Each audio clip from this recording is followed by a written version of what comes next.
Okay, yep. The committee will come to order. The chairman's staff has asked me to sit in for a bit. Without objection, all members will have 5 days to submit statements, extraneous materials, and questions for the record, subject to length limitations in the rules. Pursuant to notice, we're here today to examine the lessons from America's war effort in Afghanistan. Inspector General Sopko, welcome to the Foreign Affairs Committee. I look forward to learning the lessons of Afghanistan, but also getting some input as to what we should do in the future. Our casualties in Afghanistan over the last 6 years have averaged roughly 10. We mourn those deaths. We take them seriously, but compared to the other conflicts we are engaged in, compared to the training deaths we suffer in our military, we cannot have the exhaustion of 10 years ago blind us to what is the operation now and what is its cost. I know the chairman has an opening statement, but I will first recognize the ranking member. Then I will recognize our witness for his opening statement, and hopefully by then we'll hear the chairman's opening statement. Mr. McCall. Yeah, thank you, Mr. Chairman Pro Tem. The United States has been in Afghanistan for almost 19 years. It is the longest war in history of the United States. We sacrificed much on the battlefield, but we've also achieved a great deal. We decimated al-Qaeda and greatly weakened their global network. As a result, Afghanistan has not been staging ground for another successful attack against our homeland. After the 9/11 terror attacks, it was clear that our approach to foreign threats and intelligence efforts needed to change. We can no longer sit back and wait while our enemies plotted attacks thousands of miles away. We need to go on the offense, and we did. Our presence in the region allowed us to capture Khalid Sheikh Mohammed, the mastermind of 9/11, kill Osama bin Laden, and more recently remove his son, Hamza, from the battlefield. I visited Ambassador Crocker there many times and saw firsthand the challenges we faced and the opportunities we had to succeed. We've led the charge on other important issues as well, beyond those on the battlefield. They include supporting democracy and women's rights, countering the drug trade, developing the private sector, promoting economic growth, fighting corruption, stabilizing former Taliban-controlled districts, among others. And this type of work doesn't always make the news, but it's vital to our future and our security. But unfortunately, there have been many costly missteps. We know about these missteps because of the important work performed by the Special Inspector General for Afghanistan Reconstruction. Since 2001, the United States has spent an estimated $132 billion on development assistance. $132 billion. SIGAR has found that much of this money was wasted, stolen, or failed to address the problems it was meant to fix. This was clearly not the best use of American tax dollars. For example, we spent $9 billion on counter-narcotics programs. Yet today, Afghanistan is the largest producer of opium, which finances our enemies. How is it possible that after 2 decades, billions of dollars spent, and thousands of lives lost, we still can't slow drug production? Our efforts in counter-narcotics have clearly failed. We have also learned that our strategy to build an Afghan army and police force has not made the security situation any better. A lack of coordination, the misuse of funds, and insufficient training for Afghans has failed to reduce violence across the country. This is completely unacceptable. In the publication of the Afghanistan Papers in the Washington Post last month serves as a sober reminder of our past mistakes and underscores the importance of the Trump administration's efforts to end this war. The American people have been very patient with our involvement. We have sacrificed greatly. In fact, 2 American soldiers lost their lives in an attack this weekend. We owe it to them and to others who have served to finally get this right. We need to step back and learn from the mistakes we've made. SIGAR's Lessons Learned program, initiated in 2014, offers key insights into the complex challenges we face. These evaluations provide opportunities for Congress and the executive branch to prevent the same mistakes from happening again in Afghanistan or in other operations around the world. So I'd like to thank Mr. Sopko for his work on this very important report and for appearing here today before this committee. And with that, Mr. Chairman, I yield back. Thank you. We'll now hear from John Sopko, the Special Inspector General for Afghanistan Reconstruction, for 5 minutes. Thank you very much, Mr. Chairman and Ranking Member McCall and other members of the committee. Congress created SIGAR in 2008 to combat waste, fraud, and abuse in the U.S. reconstruction efforts in Afghanistan. So far, we have published over 600 audits, inspections, and other reports that have saved the American taxpayer over $3 billion, while convicting over 130 individuals for misconduct related to that reconstruction effort. Although this is the 22nd time I have presented testimony to Congress since my appointment, today is the first time I have been asked to address SIGAR's rather unique Lessons Learned program and what we have learned from it. I thank you for that opportunity. In light of the recent attention that our reports have gotten, I am particularly pleased to have the opportunity to clear up any misconceptions about what that program does or does not do. As with everything produced by SIGAR, this Lessons Learned program's mandate is limited just to reconstruction, not the warfighting. We do not assess U.S. diplomatic and military strategies, nor our warfighting capabilities. Likewise, we are not producing an oral history of our involvement in Afghanistan, nor opining on whether we should or should not be there. Rather, we are the only U.S. government agency focused on conducting research and analysis which meet strict professional standards, aimed at providing an independent and objective examination of U.S. reconstruction efforts there, and to make practical recommendations to you, the Congress, and executive branch agencies for improving our efforts there and elsewhere. I'd like to mention 6 overarching lessons that you can draw from these thousands of pages of reports we have issued. First, that successful reconstruction is incompatible with continuing insecurity.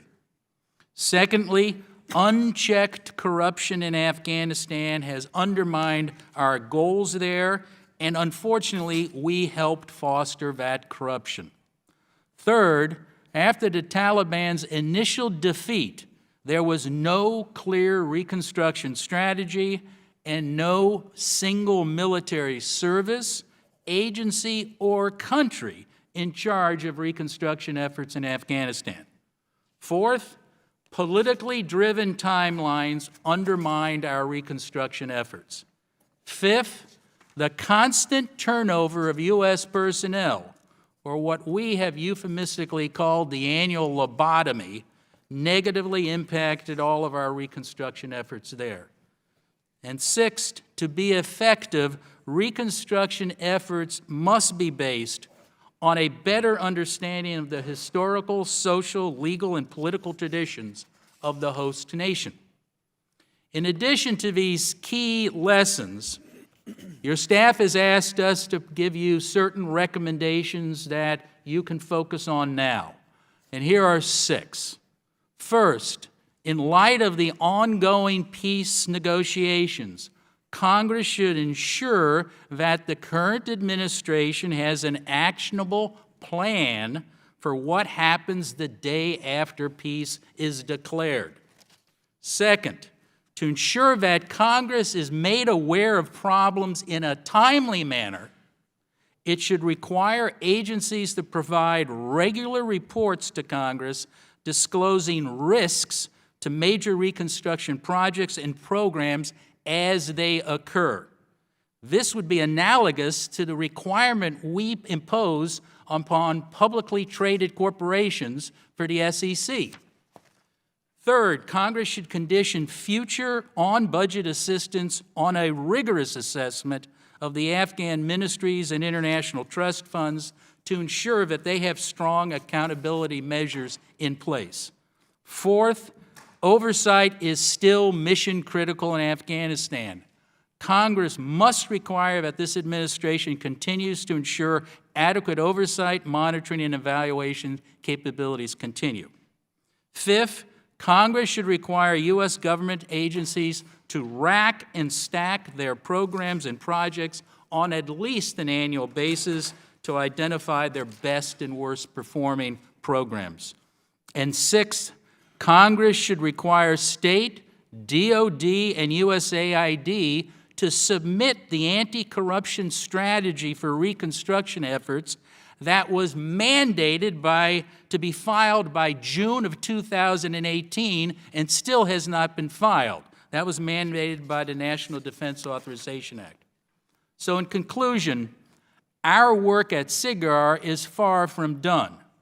For all the lives and treasure the United States and its coalition partners have expended in Afghanistan, the very least we can do is learn from our successes and failures there to improve future operations.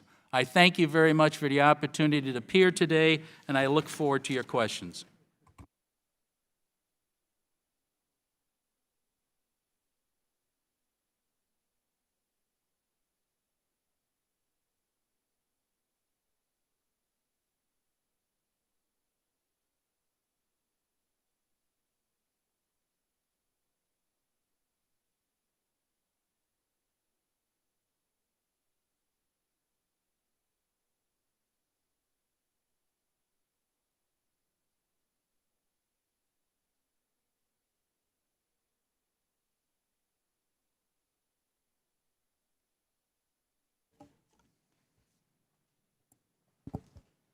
Good morning. Our nation has been at war in Afghanistan for more than 18 years. 18 years, and let that sink in. More than 2,000 American lives lost and thousands more wounded. More than 60,000 Afghan deaths, and more than $900 billion spent on a war that has dragged on for almost 2 decades, and this doesn't include what we'll spend to take care of our veterans in years to come. And where are we after all that time? We're in a military stalemate. In 2001, the United States invaded Afghanistan with a clear objective: defeat al-Qaeda and its Taliban hosts and prevent a repeat of September 11th. By December of that year, American and coalition partners defeated the Taliban government. Many of its senior leaders were dead. Others fled into hiding. Following year, in 2002, President George W. Bush said, and I quote, "The history of military conflict in Afghanistan has been one of initial success, followed by long years of floundering and ultimate failure. We're not going to repeat that mistake," unquote. And yet here we are today, 18 years later, having made precisely that mistake. So what happened? There's a lot to unpack when we look at what went wrong, but some things are clear. We got distracted by the war in Iraq under an administration whose priority was defeating Saddam Hussein, not an endgame in Afghanistan. We entered into a questionable alliance with Pakistan, which continued to arm and support the Taliban, providing the group safe haven and allowing it to strengthen its hand in Afghanistan. We changed missions, changed priorities, and lost sight of what was once considered the just war. So our role in Afghanistan constantly evolved as we plodded along year after year into what now feels like a never-ending war. In 2008, Congress established the Special Inspector General for Afghanistan Reconstruction, what we call SIGAR, to conduct oversight of the American war effort in Afghanistan. And in 2014, we called on SIGAR to do something that hadn't been done: conduct deep dive original research into the war, to look at its successes, its failures, and lessons learned. So today, we focus on those lessons learned. This past December, the Washington Post published a review of hundreds of interviews and documents SIGAR collected for the Lessons Learned program after obtaining them through the Freedom of Information Act. These documents and the Post's excellent reporting help fill in some significant gaps in our understanding of the U.S. war in Afghanistan. They show a years-long campaign of misrepresentation by our military officials. Year after year, we heard, quote, "We're making progress," unquote. Year after year, we were, quote, "turning a corner," unquote. 3 successive administrations of both parties promised that we would avoid falling into a trap of nation-building in Afghanistan. And while presidents and military officials were painting a rosy picture, the reality on the ground was a consistently deepening quagmire with no end in sight. It's a damning record. It underscores the lack of honest public conversation between the American people and their leaders about what we are doing in Afghanistan and why we are doing it. Yet even in the light of this new information, the Trump administration isn't righting the ship on our Afghanistan policy. SIGAR's lessons learned reports have confirmed the long-standing view that there is no military solution to the conflict in Afghanistan. Nevertheless, the Trump administration in 2017 announced it would send more troops to Afghanistan and waited 18 months before naming a special envoy to focus on Afghanistan reconciliation. That's a heck of a long time when our troops are in the field coming under fire.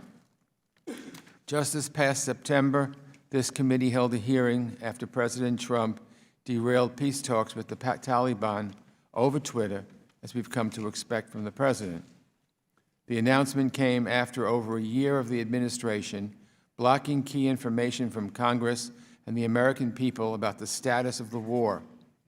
Secretary Pompeo has, still to this day, refused to let the top State Department negotiator in Afghanistan, Zalmay Khalilzad, testify in an open hearing about the status of peace talks, and despite a subpoena from this committee.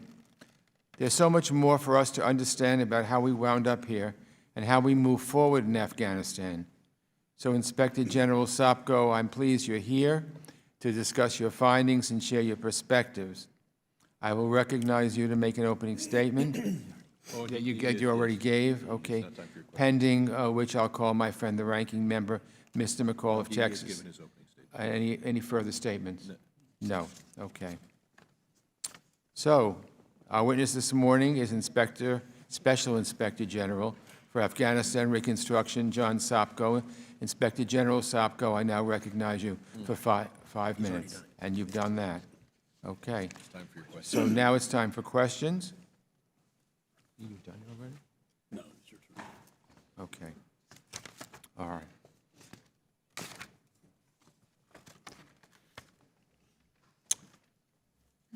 Are we doing this one?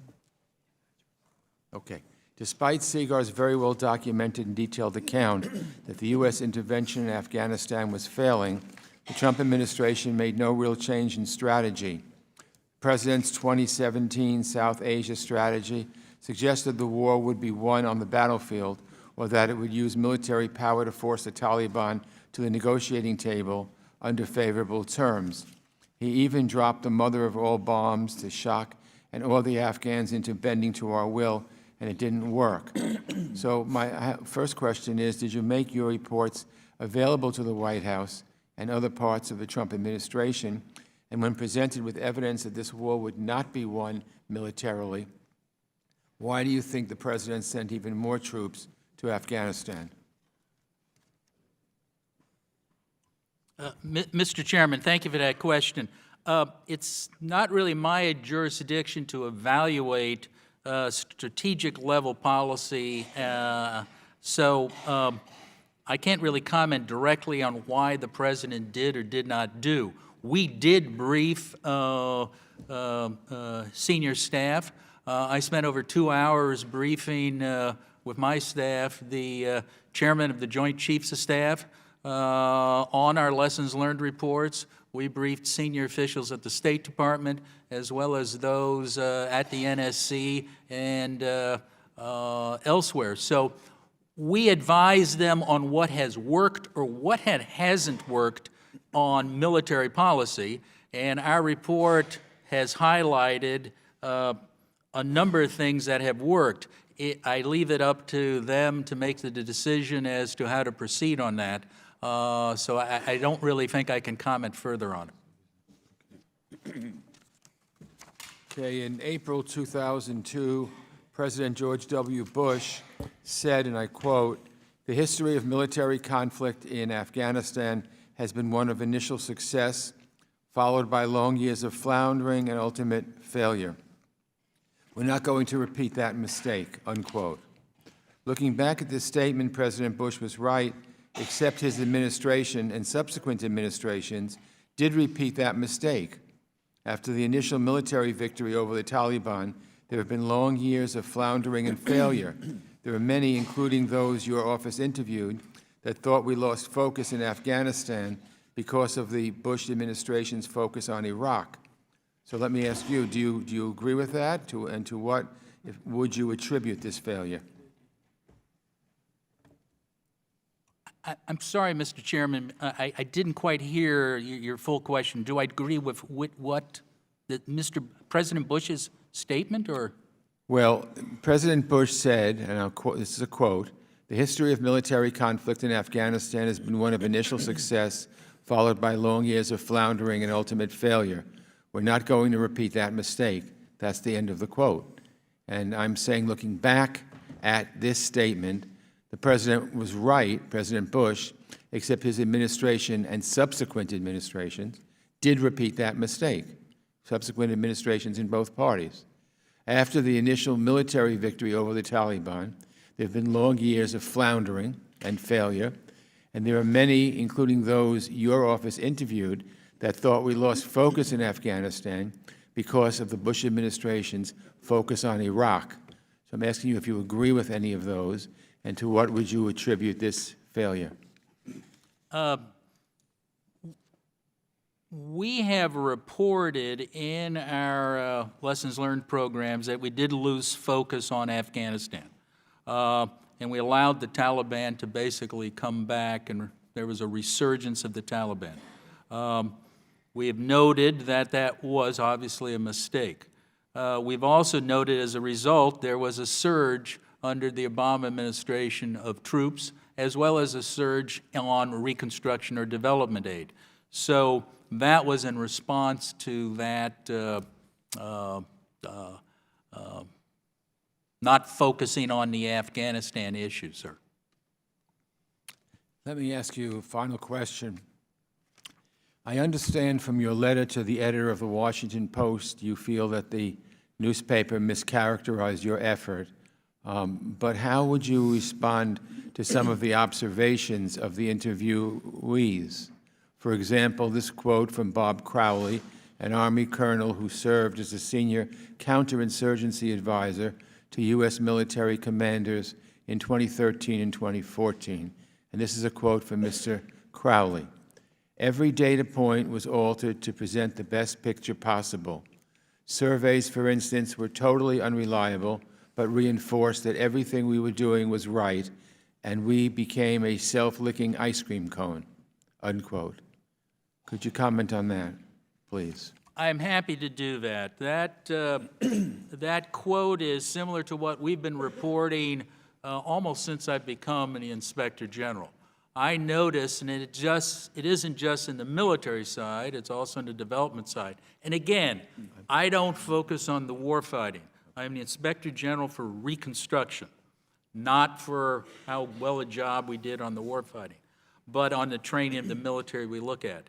But there was a disconnect, almost from my first trip over there, between what aid, state, and DOD were saying what was going on and what I saw and my staff were seeing on the ground. That is one of the reasons why we performed or came about to do the lessons learned reports. The problem is there's a disincentive, really, to tell the truth. There's an incentive, and it's for many reasons, and we can go on. I know my time is up, sir, but there are many reasons we can discuss. We have created an incentive to almost require or for people to lie. I don't want to sound like something from Burl Ives and Cat on a Hot Tin Roof, but there's an odor of mendacity throughout the Afghanistan issue, and I know Congressman Connolly has heard me talk about this years ago. Mendacity and hubris. You create from the bottom up an incentive because of short time frames. You're there for 6 months, 9 months, or a year to show success. That gets reported up the chain, and before you know it, the president is talking about a success that doesn't exist. And I think that's a good issue to look at. Not whether there was lying, but why. And what does that tell us about the way we do business, whether it's in Afghanistan or maybe here in the United States? Thank you. Mr. McCall. Thank you, Mr. Chairman. I remember visiting with General Wald, who led our forces in Tora Bora. He said if I just had a few more men, we could have taken them out. And I often think about that, because had we taken out bin Laden in the early days, who knows, it would have changed history. We wouldn't be talking about this 2 decades later, $130 billion later. Who knows if we would have even gone into Iraq had we taken out the perpetrator of 9/11.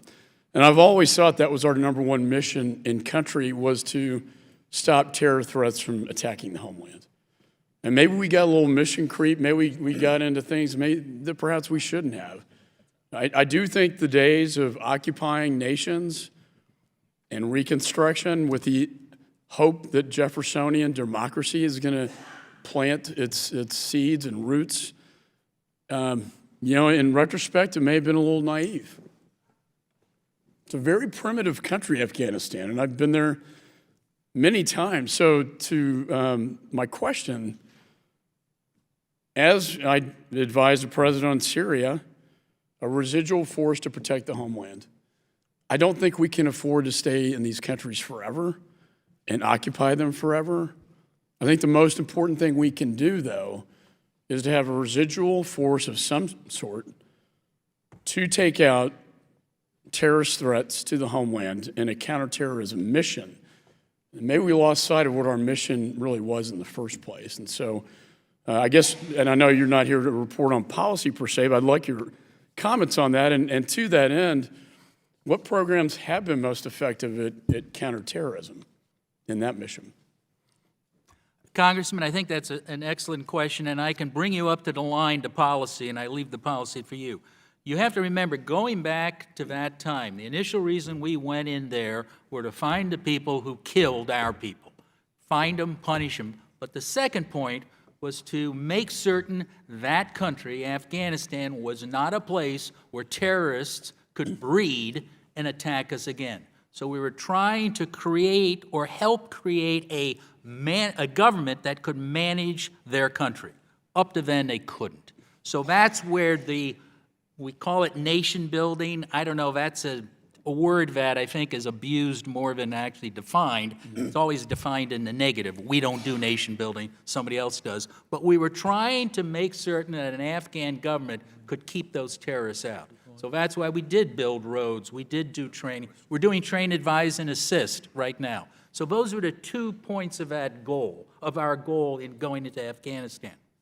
Taking it to what has worked and what hasn't worked, we identify, and this is one of the things we were briefing Joe Dunford and his team on this one lessons learned report, which I think may have helped the president in his decision on what to do in Afghanistan, where we have consistency in our training, and we bring people over there for more than 6 months.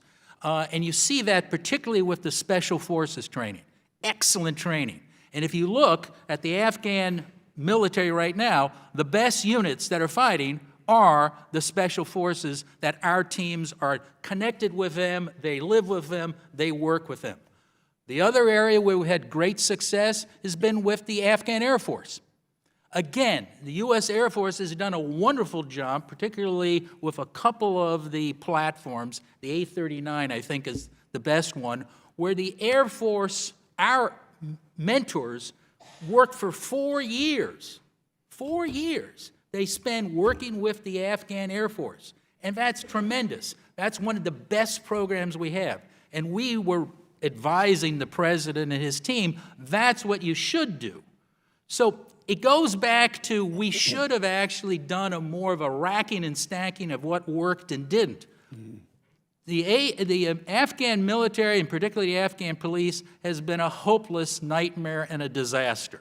And part of it is because we rotate units through who aren't trained to do the work, and they're gone in 6 to 9 months. I don't blame the military, but you can't bring in a Black Hawk pilot to train an Afghan policeman on how to do police work.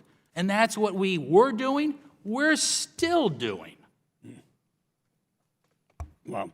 This has been very insightful, and it will help us in making our recommendations to the administration. It seems to me, in conclusion, that really training their special forces, their Afghan National Defense and Security Forces, and their Air Force with the appropriate people may be the best strategy. I know the president hopes he can negotiate with the Taliban. I'm a bit skeptical, sir, that you can ever negotiate with the Taliban. I know a complete withdrawal would involve an overrun by the Taliban, for sure.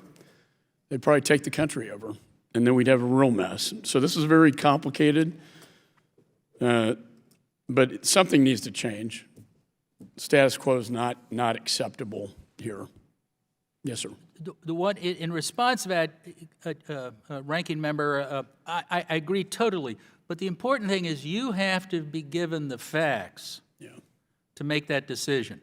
And one of the concerns I have raised for almost, again, the 7 or 8 or 9 years I've been doing this, I can't remember, they kind of merge after a while, is that a lot of the facts that you need, you are not being given.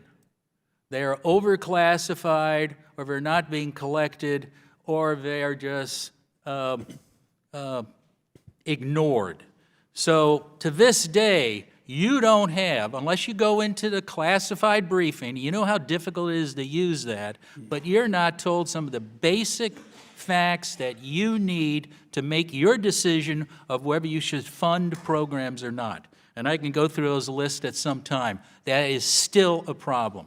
And when we talk about mendacity, when we talk about lying, it's not just by lying about a particular program, it's lying by omissions. By saying, oh, I can't tell you about the casualties, or I can't tell you about how good the Afghans are at this weapons, or I can't tell you this and that. Turns out that everything that's bad news has been classified over the last few years. Wow. We appreciate your hard work on this. Thank you, sir. Thank you. Mr. Sherman. We cannot deny terrorists a few acres here or there. After all, they plotted against us in an apartment building in Hamburg. We need to prevent terrorists from getting a whole state or a training facility as large as Tora Bora was in early 2001. In evaluating our Afghan policy, I think we've got to get away from looking at the sunk costs, the exhaustion of the last 18 years, and look only at the future and see what are the future costs of being involved and what future benefits, if any, are available. The one lesson I've learned over the last 20 years is we are very good at breaking things. We broke the Taliban and entered Kabul. We broke Saddam Hussein's army and entered Baghdad. We are not very good at fixing things and at nation building. And so we should restrict our future military involvements to those where our case for involvement is so strong that we are not morally obligated to go in and fix it. The Pottery Barn rule should not apply. The worst example of our behavior was Iraq, We invaded even a few days after Saddam Hussein said he'd allow all the international inspections. We found no weapons of mass destruction, and then to justify our behavior, we had to announce that we were going to turn Iraq into a democracy with rule of law. I wonder how well that's working out. Mr. Sopko, you've shown us that our Afghan nation building was not done well. Foreign Affairs magazine gives our efforts there a D-. But going forward, we're going to be confronted with similar situations. Let's say we had done a B job, been with the federal government long enough not to expect an A job. We did a B job. One view is we can do nation building at reasonable cost if we learn from the lessons of Afghanistan and do it about as right as the government can do it. Another lesson is we can't do nation building. Would a B job from the federal government had done the job in Afghanistan? I used to teach in college. I think if you even did a D job, D, it would have been okay in Afghanistan. So you're saying if we had if D- and it would have worked a lot better. so you would have given what we did was an F minus, something like that? E, you showed up. You showed up for class. That's it. All kidding aside. So you're saying that we can do nation building if we do the kind of good job that the federal government's capable of doing?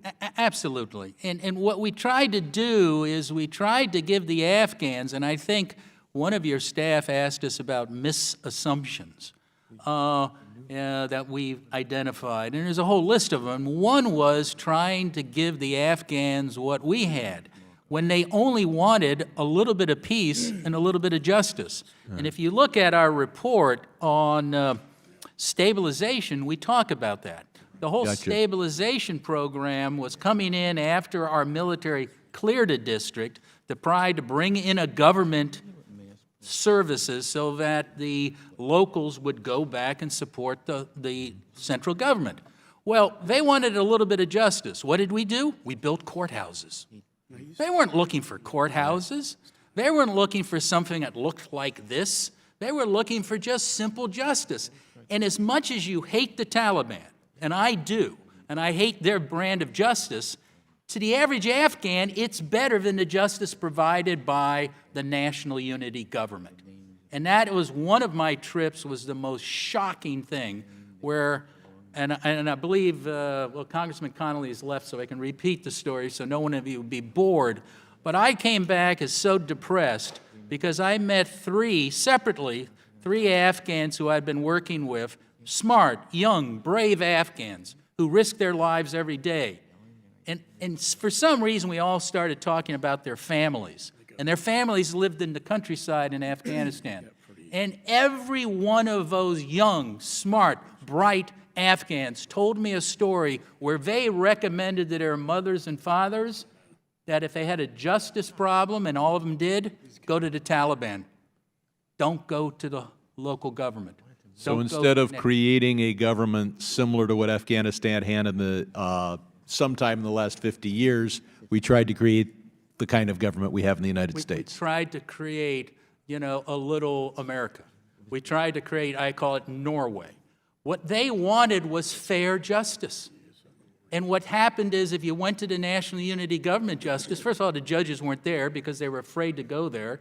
You had to pay bribes, and it's the bribes that determined whether you got the land or whether the dowry was recognized or whatever. But the Taliban came in. It was rough justice, and I'm not advocating Taliban justice. I remember I testified. Is there a period of time in Afghan's history that you would say the Afghan had the kind of government that those villages would have wanted? I think it probably would have been before the Soviet invasion. Mm-hmm. And it goes back to that. And before the communist regime that preceded the horror of that. I believe my time has expired. Yeah.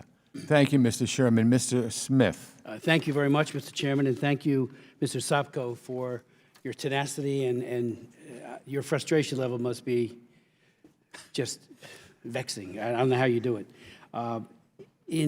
Ranking Member McCall just mentioned a moment ago about Osama bin Laden.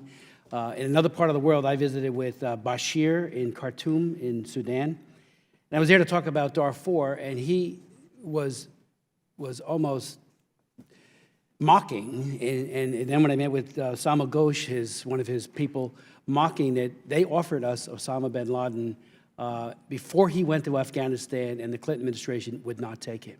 So in terms of hindsight being 20/20, if only. Let me just ask you a couple of questions. 130 convictions, 1,000 investigations, criminal and civil, 600 audits, inspections, and other reports. Maybe you could break out for us, and maybe do it even more for the record. Who were those people? Were they Americans? Were they people from Afghanistan that were convicted? And what were they convicted of? Where did they go to jail when they were convicted? Secondly, with regards to some examples and I think your testimony is just amazing, you talk about how in 2014, then USAID administrator, and I know him, Dr. Shai, was a very, very honorable man, and I wonder if the information even got to him that you were trying to provide. But he had said there are 3 million girls and 5 million boys enrolled in schools compared to just 90,000 when the Taliban ruled Afghanistan, and you pointed out that information was gotten from the government, and it was contradicted by other government people, and there was no attempt to verify the accuracy, and I think that's very troubling. You also point out on the rule of law programs, $1 billion, that in 2013, the strategy had no performance measures. I think that is appalling, and maybe you might want to touch on that. And finally, you point out in the interviews for this lessons learned program, 80% of the people interviewed wanted their names removed, to be anonymous. Again, does that fall in? Was there retaliation against anyone, as far as you know? And that's a very, very, as you pointed, they have a well-founded fear of retribution from political and tribal enemies. Maybe you could speak to that. And again, thank you.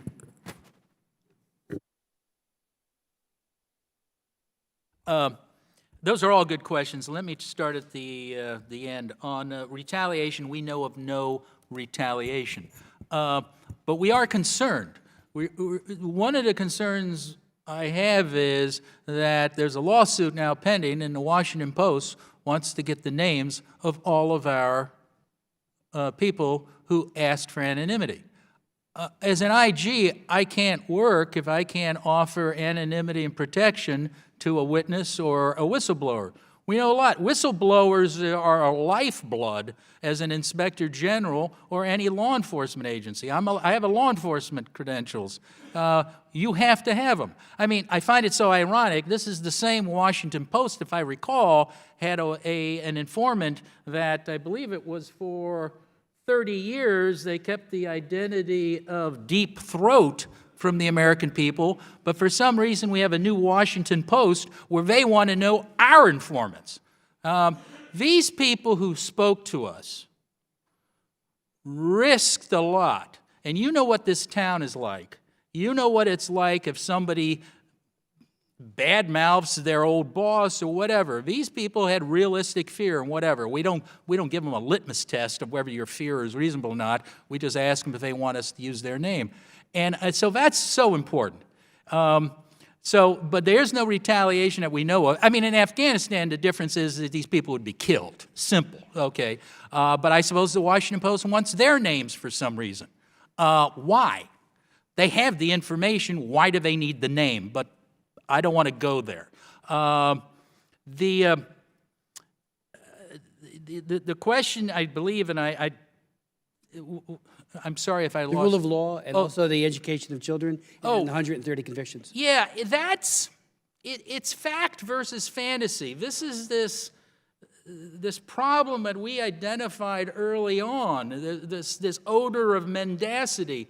There was this exaggeration after exaggeration of what we accomplished. And there's another example we give about the life expectancy, where USAID Administrator Shaw, and it went all the way up to the president, were saying about how we had doubled the life expectancy. And we talked to experts in the health field. We talked to experts at the CIA that said it was statistically impossible. statistically impossible to double the life expectancy of any country over that time frame. But that is, and I'm certain some president and some aid administrator, I must say the current aid administrator is totally different, and he sticks to the records and he sticks to the facts. I'm so proud of... That would be Mark Green? Yeah, one of your former colleagues is a tremendous person to work with. But we find this, but I think the problem is, again, we did not send liars and thieves and troublemakers to Afghanistan to work for USAID or the Department of Defense or whatever. We sent the bravest, the smartest, I won't say always the smartest, but we sent the best that we had. But we gave them a box of broken tools. We gave them, let's say if you were a contracting officer, you're rated on how much money you put on contract, not with if any of the contracts work. We rated not on outcomes, but on output. We sent over military officers with 9 months or less of duty, and they had to show success. You know, I've actually been briefed at one point about the shark tooth of assessments. The Afghan, you would be assigned to an Afghan unit. You'd come in and say the Afghan unit can't walk and chew gum at the same time. 3 months later, I'm seeing success. They're getting better. At the time of the end of your tour, they're doing very good. They're meeting all objectives. You leave. The next captain comes in. These people can't chew gum and walk at the same time. Why? It's not because that officer is a liar. That officer wants to get promoted. That officer wants to show success over his tour of duty. This is the problem we have. Our HR system is broken. Our procurement system is broken. Our rotation system is broken. You know, you go through the whole list. The problems you see in Afghanistan are the problems you see with the way the government operates here. That's the one thing I can say, having spent 30 years looking at government operations. First for Senator Sam Nunn, then for John Dingell over here in the House. Thank you, Mr. Deutsch. Thank you, Mr. Sopko. Good to see you again. Thanks for all of your work and your team's work conducting oversight of our policy, our efforts in Afghanistan. The publication of the Afghanistan Papers by the Post has elevated an important discussion, but it's not the first attempt to highlight problems with the U.S. role in Afghanistan. Congress established SIGAR to help conduct oversight of the war. SIGAR has written 7 lessons learned reports, is that right, Mr. That's Sopko? correct. That touch on many of the issues covered in the Afghanistan Papers. A major concern is the U.S. was dragged into a conflict in a country that it didn't fully understand. There's more information we should have, Mr. Sopko. I'll get to that in a second. According to the Afghanistan Papers in 2014, a senior State Department official said, if I were to write a book, its cover would be, America goes to war without knowing why it does. We went in reflexively after 9/11 without knowing what we were trying to achieve. I would like to write a book about having a plan and an end game before you go in. And during a lessons learned interview in 2016, an anonymous USAID official said, Taliban's presence was a symptom, but we rarely tried to understand what the disease was. Richard Boucher, career Foreign Service officer, who was at South Asia from 2006 to 2009, told government interviewers in 2015, if there was ever a notion of mission creep, it is Afghanistan. We have to say good enough is good enough. That is why we are there 15 years later. We are trying to achieve the unachievable instead of achieving the achievable.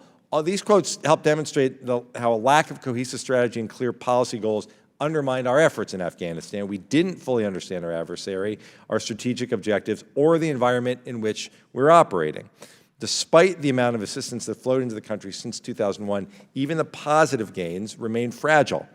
So, Mr. Sopko, if we're to be honest, Congress is culpable of many of these problems. Too often we listen to officials without adequately questioning their assumptions and conclusions. But you're here today and you've told us that part of the problem is that we don't have the facts. You said that the basic facts that we need aren't being given. Can you elaborate on that? What are the basic facts that all these years later that we've been at this, that you've been at this, we're still missing? Well, let's start with strategy.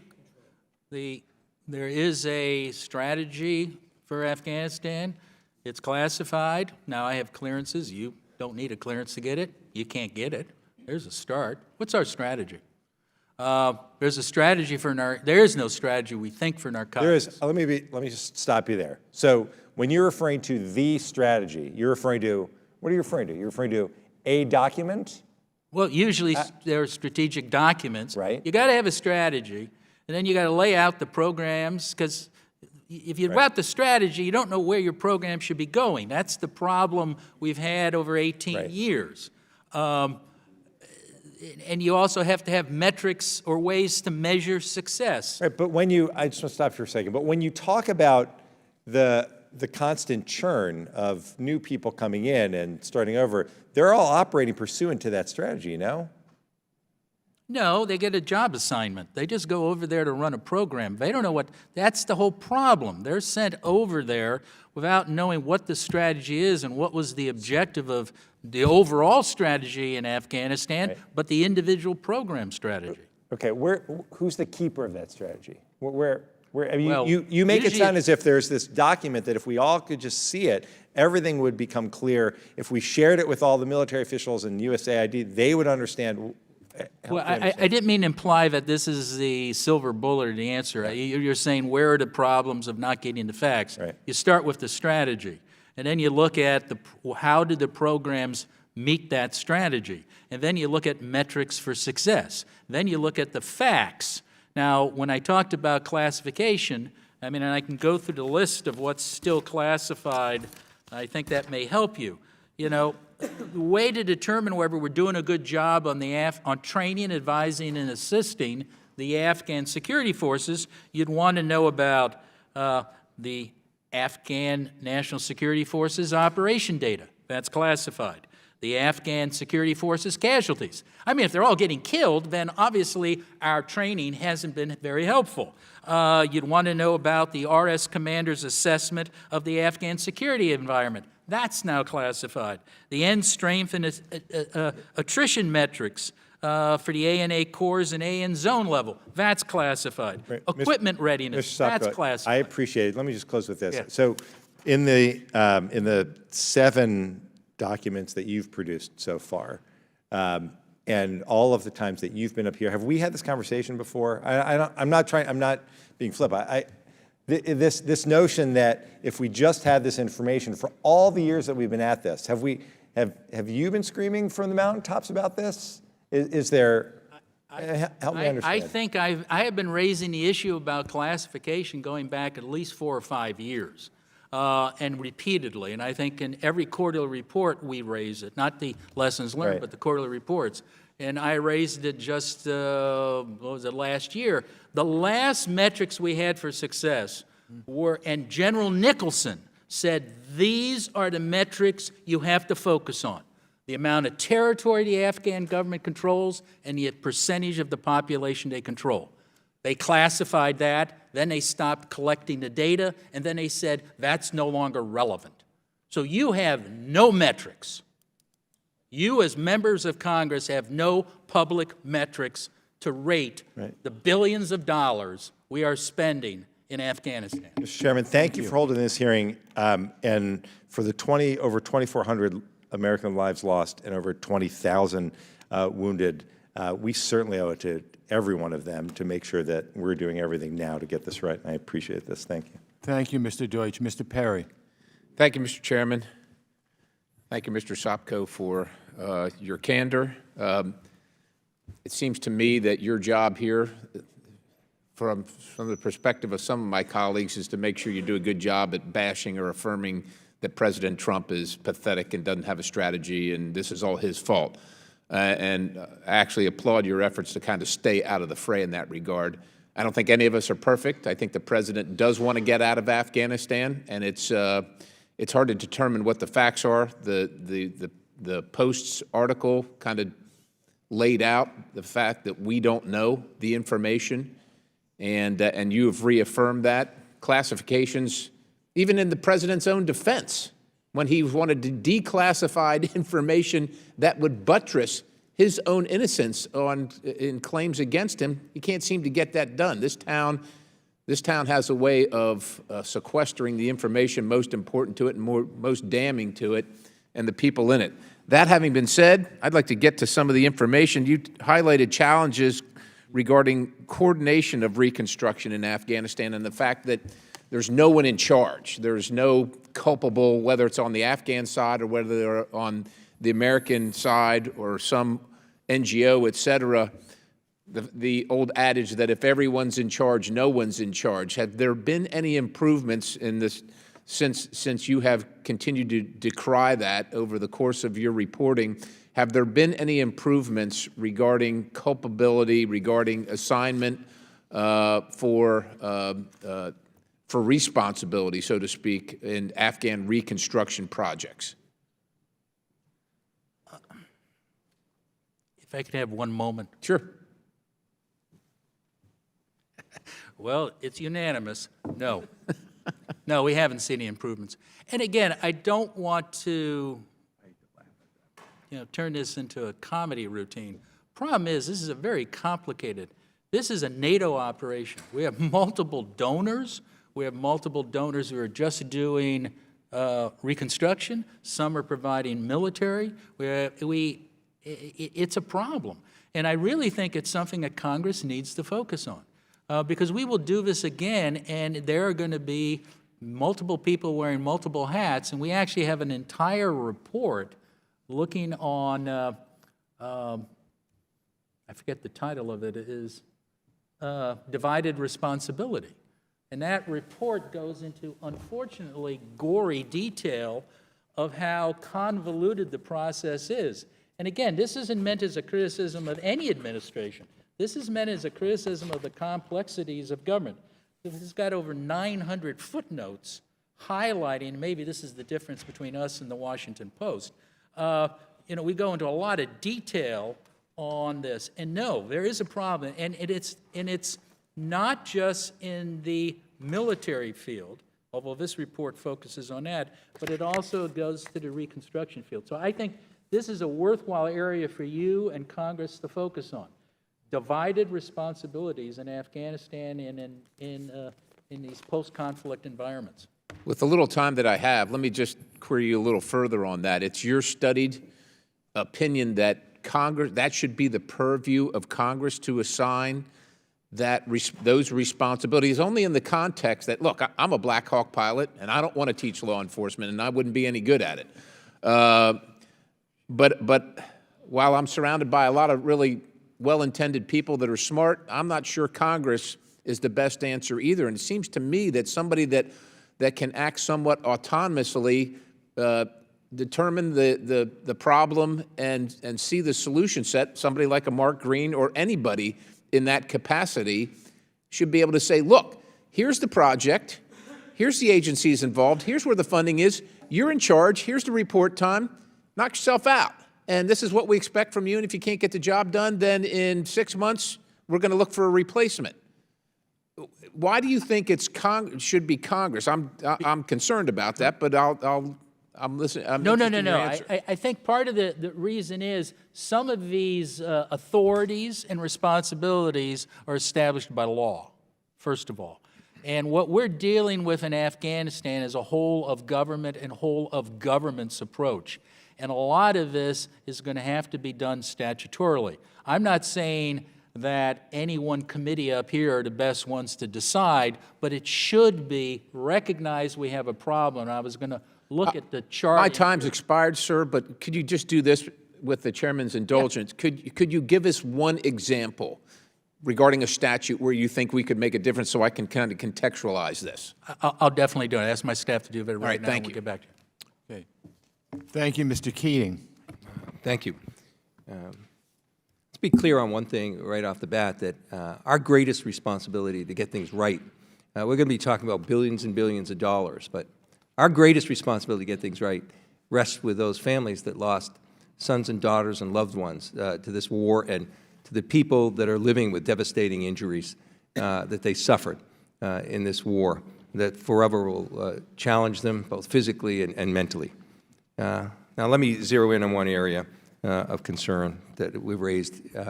My colleagues and I have raised it. I authored with my colleagues a piece of legislation ensuring that women are part of the peace process in Afghanistan and that they're engaged in the activity of being meaningful partners in creating a lasting peace, something I hope will advance, Mr. Chairman, out of this committee shortly. But you mentioned in your report that you expect, and in your testimony, that you expect to issue a report on women's empowerment in Afghanistan this year or early next year. And in a recently released 2019 high-risk list, there's a section focusing on how, despite over $1 billion spent since 2002 to advance the status of women, gains by women in Afghanistan remain fragile. So how would you categorize the current state of meaningful engagement for women, and what is a clear strategy in your mind going forward to deal effectively with these gains that not only will help women, but actually, I think, help the country achieve any semblance of a lasting peace going forward? Congressman, that's a very good question, and I'm glad you highlighted our high-risk list, because this report talks about the importance of a number of issues, and this is when I refer to Congress needs to do something about ensuring that these risks are dealt with if we want lasting peace. I can't tell you specifically what is the answer. I can just tell you that although we've made advances helping women in Afghanistan, life for a woman in Afghanistan is horrible. Outside of the cities, major cities, where majority of the Afghan women live, it hasn't improved much. And I have not met an Afghan woman yet who trusts the Taliban. So that is something, and I know you're concerned that they have a seat at the table or somebody represents them at the table so they don't get lost in this shuffle declaring victory and leaving. That's my concern. Yeah, we've been assured that time and time again By the Taliban? by the Afghan leaders. Yet you're right. There's no place at the table. So, but you categorize it as fragile right now. So could you talk to us about right now and what we should have done and to make it less fragile, and what we can do going forward?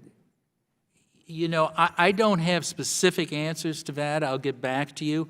But I think one of the critical things about that issue, and it's a delicate issue because you're talking about cultures, but one of those things is we have to focus that the problem of women's rights is men. And all of our programs have been focusing on giving certificates and things to women. Well, the problem is, and Mrs. Ghani, who I've President's wife. I've spoken with her and had discussions with her on this matter. I have spoken to her too in the palace, and she says the women's issue is a men's issue. So the program should be focused on them. But one of the things is if you're going to design a women's program, talk to some Afghan women. And Mrs. Ghani was one of the first people who highlighted the problem with the Promote program, which was one of those programs that was oversold as the greatest program on earth for women, $250 million, and there was going to be $250 million of donations from the European Union and the European allies. And I remember meeting with the European allies in Afghanistan, and none of them had heard about the program. But we had already, this is again, this odor of mendacity. All right, I've got 20 seconds left, but there's a recurrent theme, regardless whether it's you're talking about the judiciary system, the rule of law, whether you're talking about the narcotic system, or what we're talking about with advancing women's place in the society. We're not tailoring our programs around the traditions of the host country. And I think probably with later testimony, that's going to be an area you're going to highlight, that's a huge oversight on our part. I have to yield back. My time is up. We need to talk to the Afghans, sir. Thank you. Mr. Yoho. Thank you, Mr. Chairman. Mr. Sopko, thank you for being here. I apologize because I feel it's like welcome back to Groundhog Days again, because we've heard this over and over again, and you've done a great job of highlighting this stuff. I remember when Raj Shah was here, when he was with USAID, I think Afghanistan got $1 billion through USAID, and they couldn't account for $300 billion. And this has been a continual problem. I think what you pointed out was a grand plan, and I think Congress can do that, and Congress should be the one that does that, and it should be the appropriate committees. I think the Foreign Affairs Committee, working with DOD, or one of the other committees, should be able to create a policy that lives beyond a presidency, so that it is something that our allies and the countries we work with can count on, that this policy will not change. Yes, the president can come in and they can tweak it as needed, but it has to survive an administration, and that's something that if we vote on it in the House and the Senate, it will be hard to change, and that all goes back to making sure we have the correct policy. I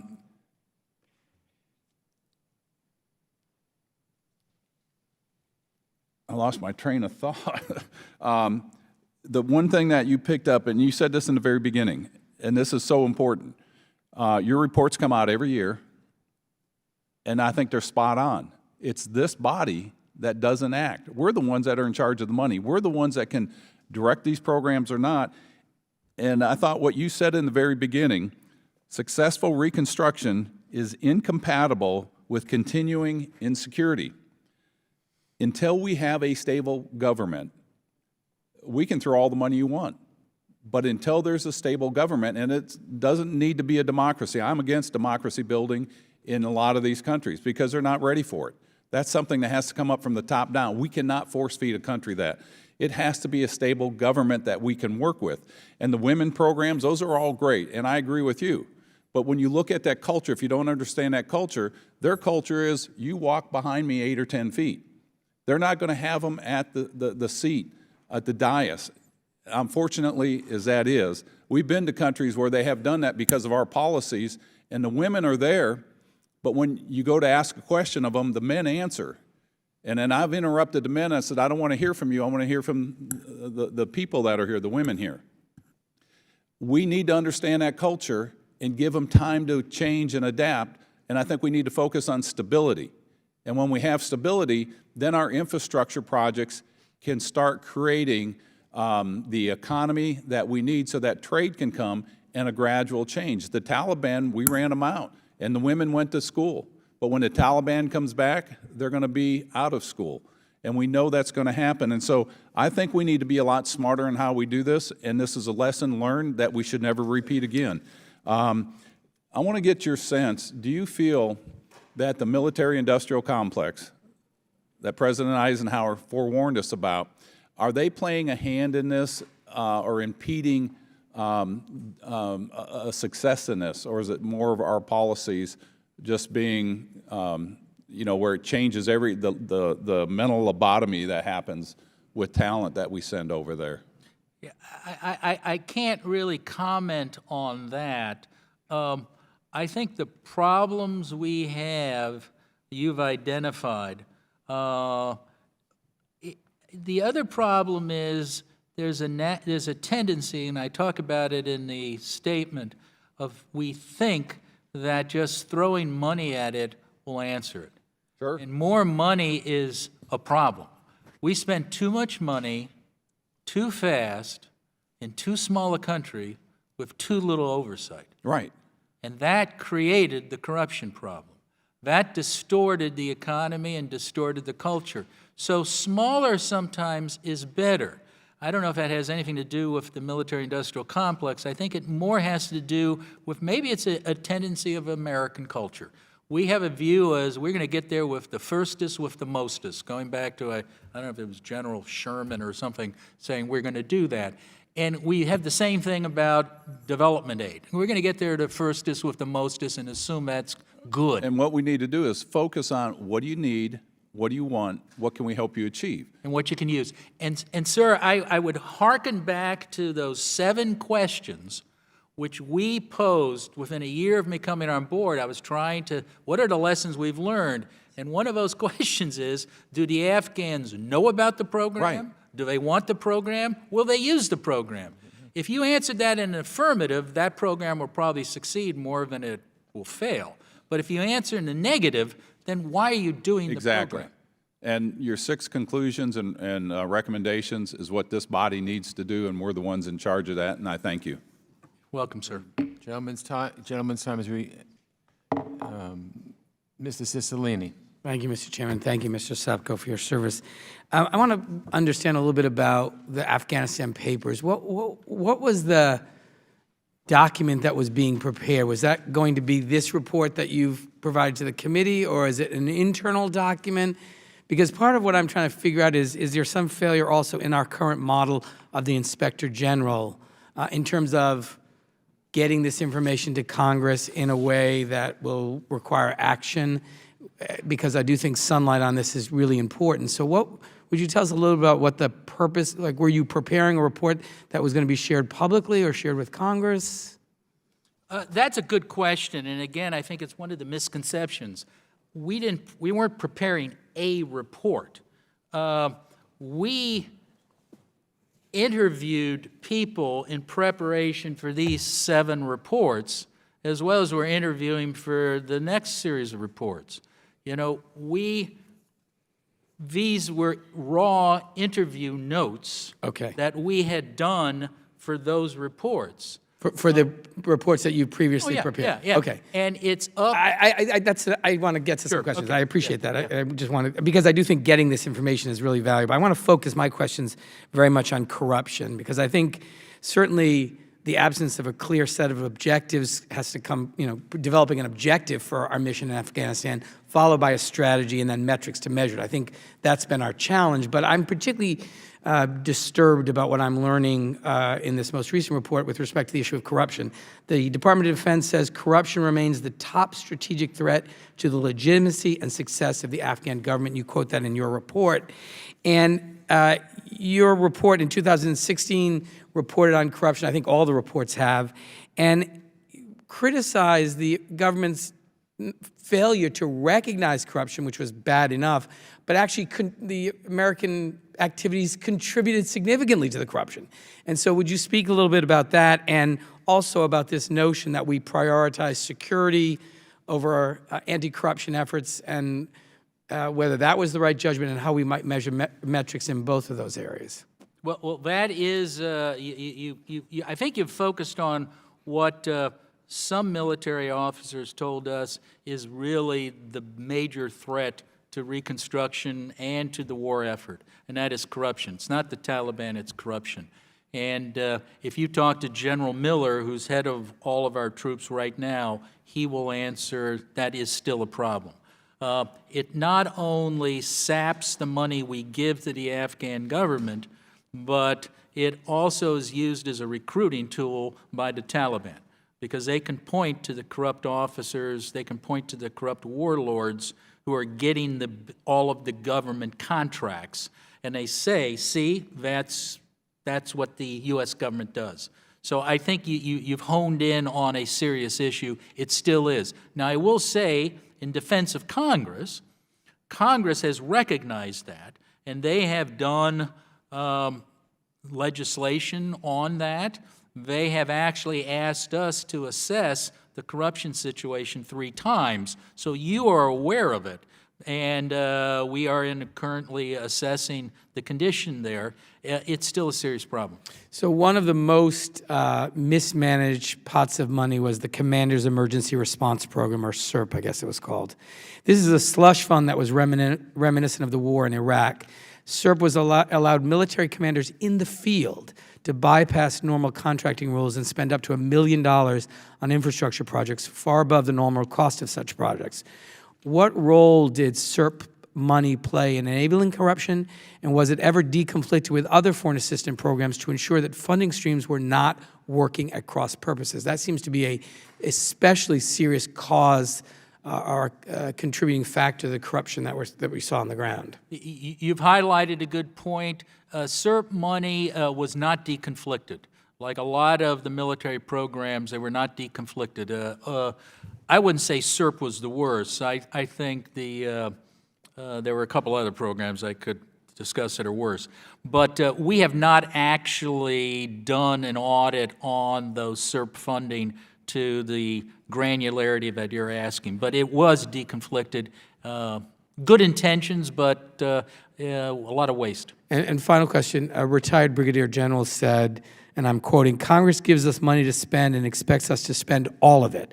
The attitude became, we don't care what you do with the money so long as you spend it," end quote. This sentiment is reflected throughout the Lessons Learned report. What can Congress do to counter the view among military and civilian personnel in the field that they just spend money no matter what?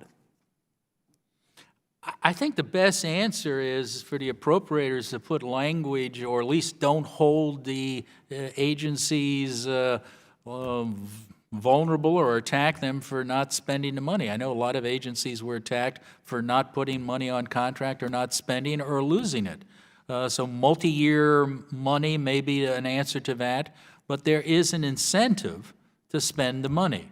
And we saw an absurd situation down in at Camp Leatherneck, where we built a building, we call it the 64K. It was 64,000 square foot headquarters for the surge. They started construction as the surge was ending. The military officers, our Marine Corps general down there said, "I don't want it, I don't need it, I won't use it." His superior above him, I think it was General Allen at the time, says, "We don't want it, we don't need it, we won't use it," and went up the chain. But there was a general back in Kuwait who said, "Well, Congress gave it to us, so spend it." So there is a beautiful building. Unfortunately, you can't get to Camp Leatherneck, but when I got there, it was the most best built building I saw in Afghanistan. I think it was $36 million. As far as I know, it's empty still. Okay, thank you. Mr. Wright. Thank you, Mr. Chairman. Mr. Sopko, thank you for being here, and thank you for what you do. It's pretty clear our experience in Afghanistan is a case of winning the war but not winning the peace, or we would not still be there. But I have a couple of questions with regards to some specifics, and the first has to do with deployments. There's a significant downside to long deployments in terms of the effect on our men and women in the military and their families, but as you've pointed out, there's also a significant downside to short deployments. Not from a military perspective, but from a Reconstruction perspective, how do you reconcile that? How do we know when we've got it right? That's a very good question, and I think what we can do is, again, look to where there have been successes. And what the Air Force has done is they've assigned the same people for 4 years.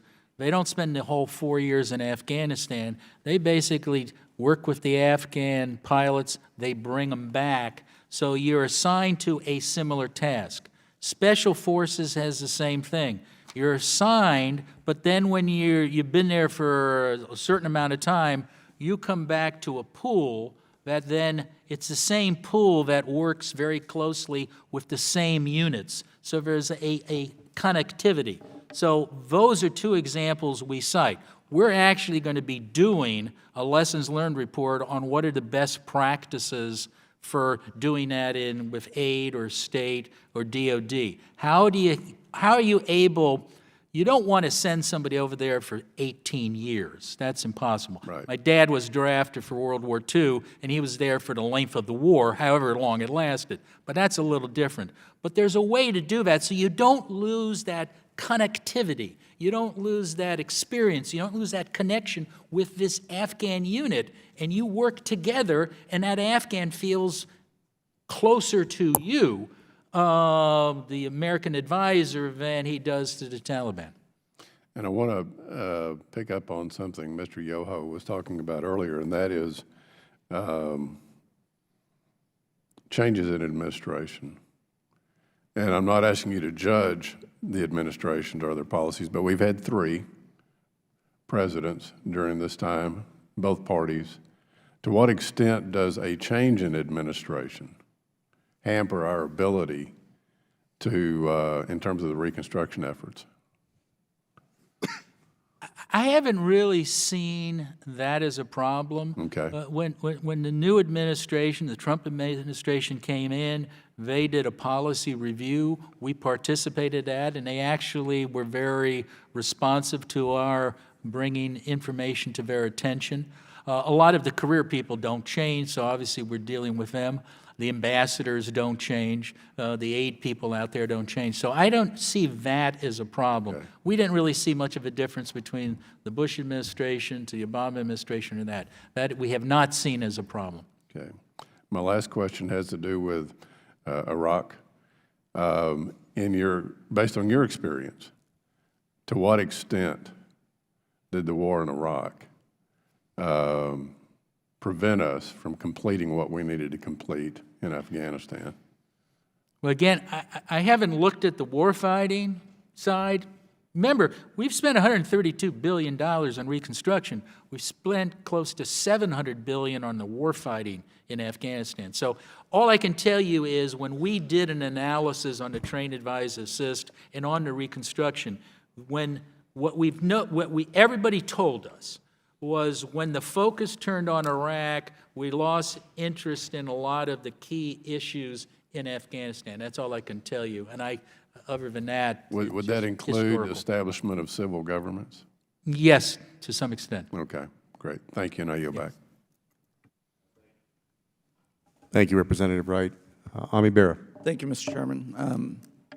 So $132 billion on reconstruction. We've spent more on Afghanistan than we spent on the whole Marshall Plan rebuilding That's Europe correct, sir. after World War II. So it's pretty amazing. And when I think about that, I think some of it is when we approached Europe, we had similar cultures, an understanding of Europe, similar forms of government, et cetera. So that probably contributed to some of that success. And it does seem evident from your answers and from what I've looked at, we don't have that same understanding of the values, culture, et cetera, in Afghanistan. And that probably, foundationally is one of the things that has led us to be not so efficient. I think you stated, or Mr. Yoho stated, and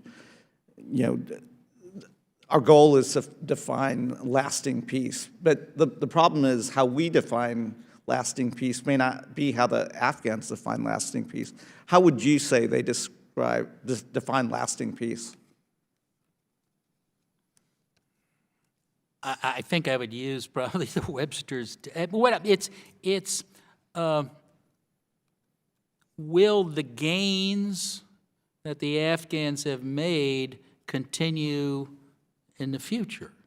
So the women's rights, the rule of law, some of the gains they have made on corruption. I mean, the question is will a peace treaty just end up into civil war again? Right. So it's sustainability of any of the gains, and we have made some gains over the 18 years. The Afghans have made some improvements. Will those continue? So then it behooves us on the committee, and certainly the subcommittee I chair has jurisdiction over Afghanistan. It is an area that we're going to look at. So we should define what those gains are. We should define those parameters, but we should also Mr. Perry isn't here, but none of us is bashing President Trump here or any particular administration. Each administration's got some things right, but they've also got a lot wrong. And we know the current administration wants to consider a withdrawal, drawdown in Afghanistan, and probably will proceed in that direction. Congress should insert itself into this process and doesn't have to be adversarial. The message to the administration is work with us on this. And if we were to do that, there probably is no peace process that doesn't involve the Taliban. They're not just going to disappear. So if we accept that as a reality, then we have to think about the gains within that context. And it'd be my sense that some of our interests are certainly the terrorism space. We don't want to see a resurgence of Al Qaeda, and so.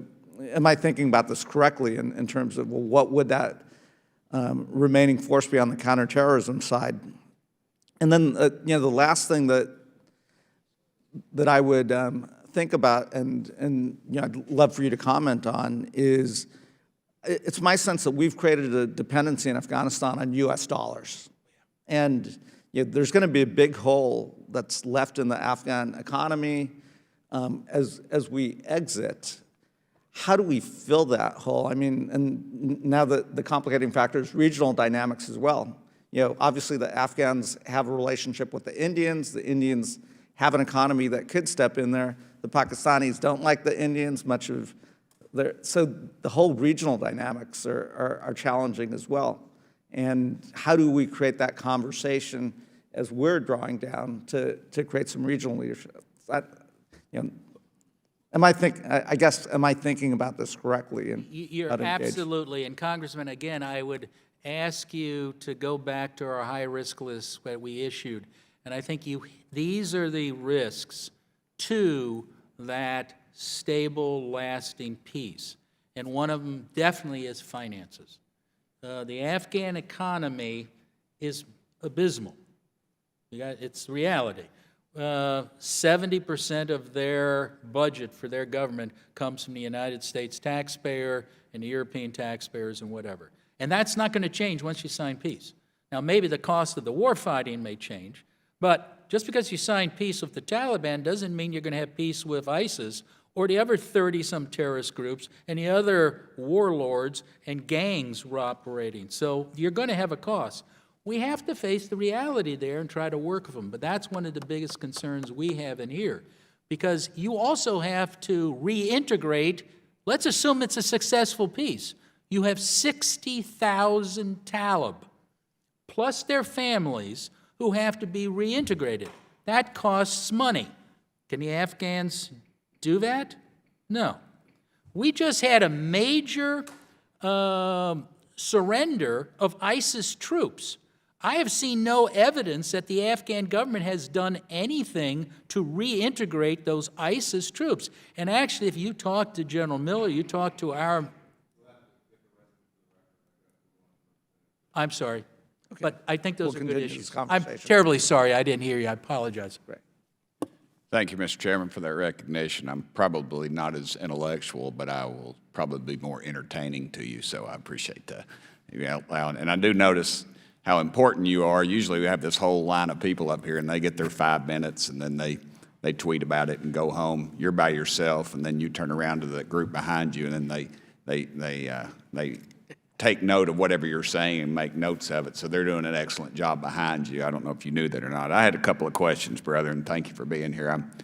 Your father was a World War II veteran. My dad was enlisted shortly after December 7th, so I appreciate. My mama flew an airplane during the war, so I appreciate you, brother. And I appreciate what you've said up here. I've actually been listening, and I had a couple of good questions here. Have you seen any evidence that foreign state actors have or are currently undermining U.S. Reconstruction efforts, and can you expand specifically on the role Pakistan is playing? I have not seen any evidence of that, of foreign state actions on Reconstruction. And as for Pakistan's role, obviously there is a lot of reporting about their involvement with either supporting various terrorist groups, but that's not within my jurisdiction, so I'm not the best person. I would just be reporting on what I read in the newspaper, too. That's all right, and that's probably wrong, so I appreciate you saying that, brother.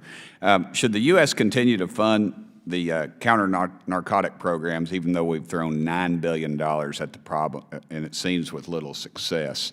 And I say that coming to you as a state legislator for 16 years, I was a county mayor, and I remember when our Attorney General Randy Nichols talked about the price of brown tar heroin, and when it became too high, the opioid epidemic would explode, and he was a prophet on that. It did, but I know that overseas the market's flowing in and out, and I was just curious of your opinion on that. Well, counter-narcotics is the 800-pound gorilla in the room. It's the largest export from Afghanistan. It dwarfs the legal economy. It employs more people than in the Afghan army. So if you ignore it at your peril, particularly if we're talking about developing lasting peace. You know, you have peace with the Taliban, but what about the drug warlords who are probably more powerful than the Taliban? They corrupt the institution. They're recognized by the Afghan people as that. And if we tolerate them, or if we allow the Afghan government to tolerate them, you can kick the can down the street just so far. And that's a problem. So I don't know if that answers the question, sir. Do you ever see, it seems like these folks, you know, we get a new regime in or whatever, and the drug warlords just seem to transcend to the next one. Is that because of their immense power, their cash flow, or is it a combination thereof? I think it's a combination of it. And again, I don't want to downplay how difficult it is to fight drugs. Yes. We have a problem here in the United problem. States. You go look at Mexico, you look at Colombia, you look at developed countries are having a problem with it. You put it in a country like Afghanistan, it dwarfs a lot of the other problems. The sad side thing is, over the last 18 years, drug usage in Afghanistan has skyrocketed. And I can't remember, and I can get back to you on the data on the UN, I think Afghanistan may have the highest addiction rate of any developing country now. But I can double check that. I may If you be could wrong. get back to me, that'd be great. No big deal. But thank you so much for being here. I'll yield back the remainder of my time, Mr. Chairman. Thank you. Thank you, Representative. I call on myself now. I'm next in the lineup. I want to ask you, Mr. Sopko, and first of all, thank you for your testimony. I want to ask you about our diplomatic corps and the State Department and the efficacy of our diplomatic efforts. While the United States has continued to spend billions of dollars annually, we apparently did not invest enough in our foreign service officers and diplomacy to train and retain experts. Given that we sought to achieve peace and development in Afghanistan, more military was not always the right answer. Whether rebuilding or negotiating with the Taliban, personnel within the State Department, of course, is of the utmost importance. So here are my questions for you. What can be done to empower and strengthen the diplomatic corps?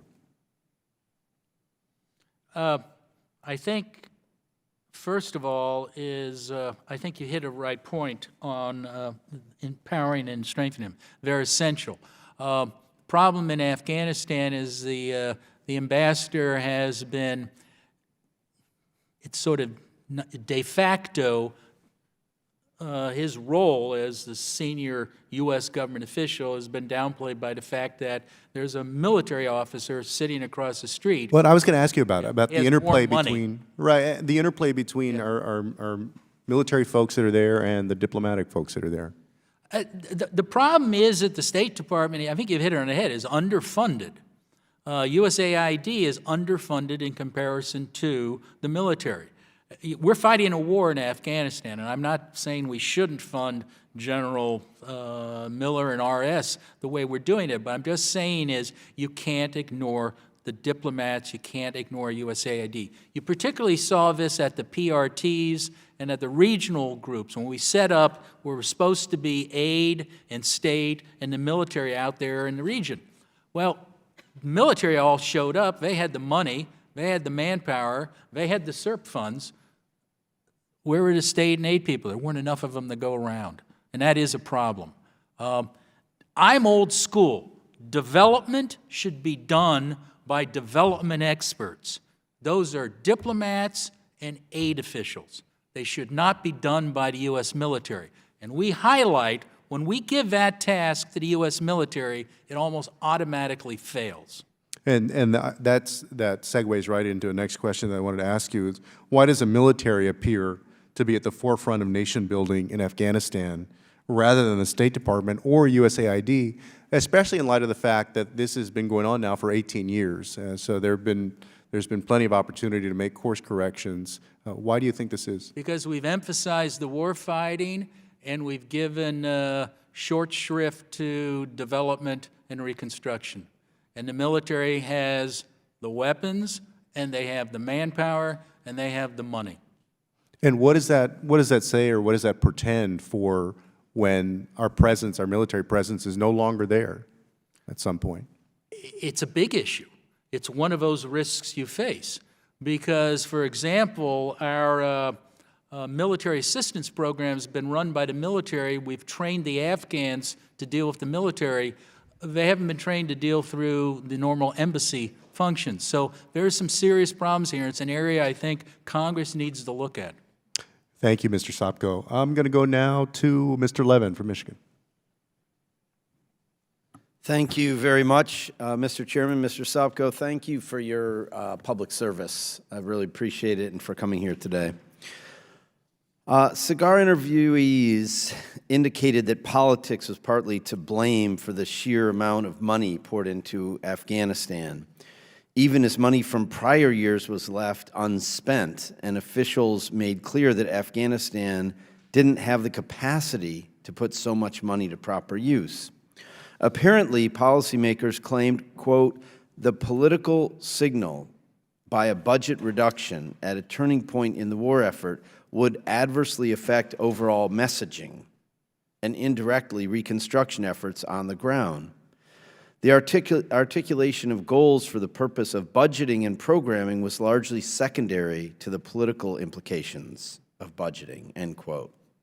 In short, it seems like short-term political expediency was prioritized over long-term effective policy.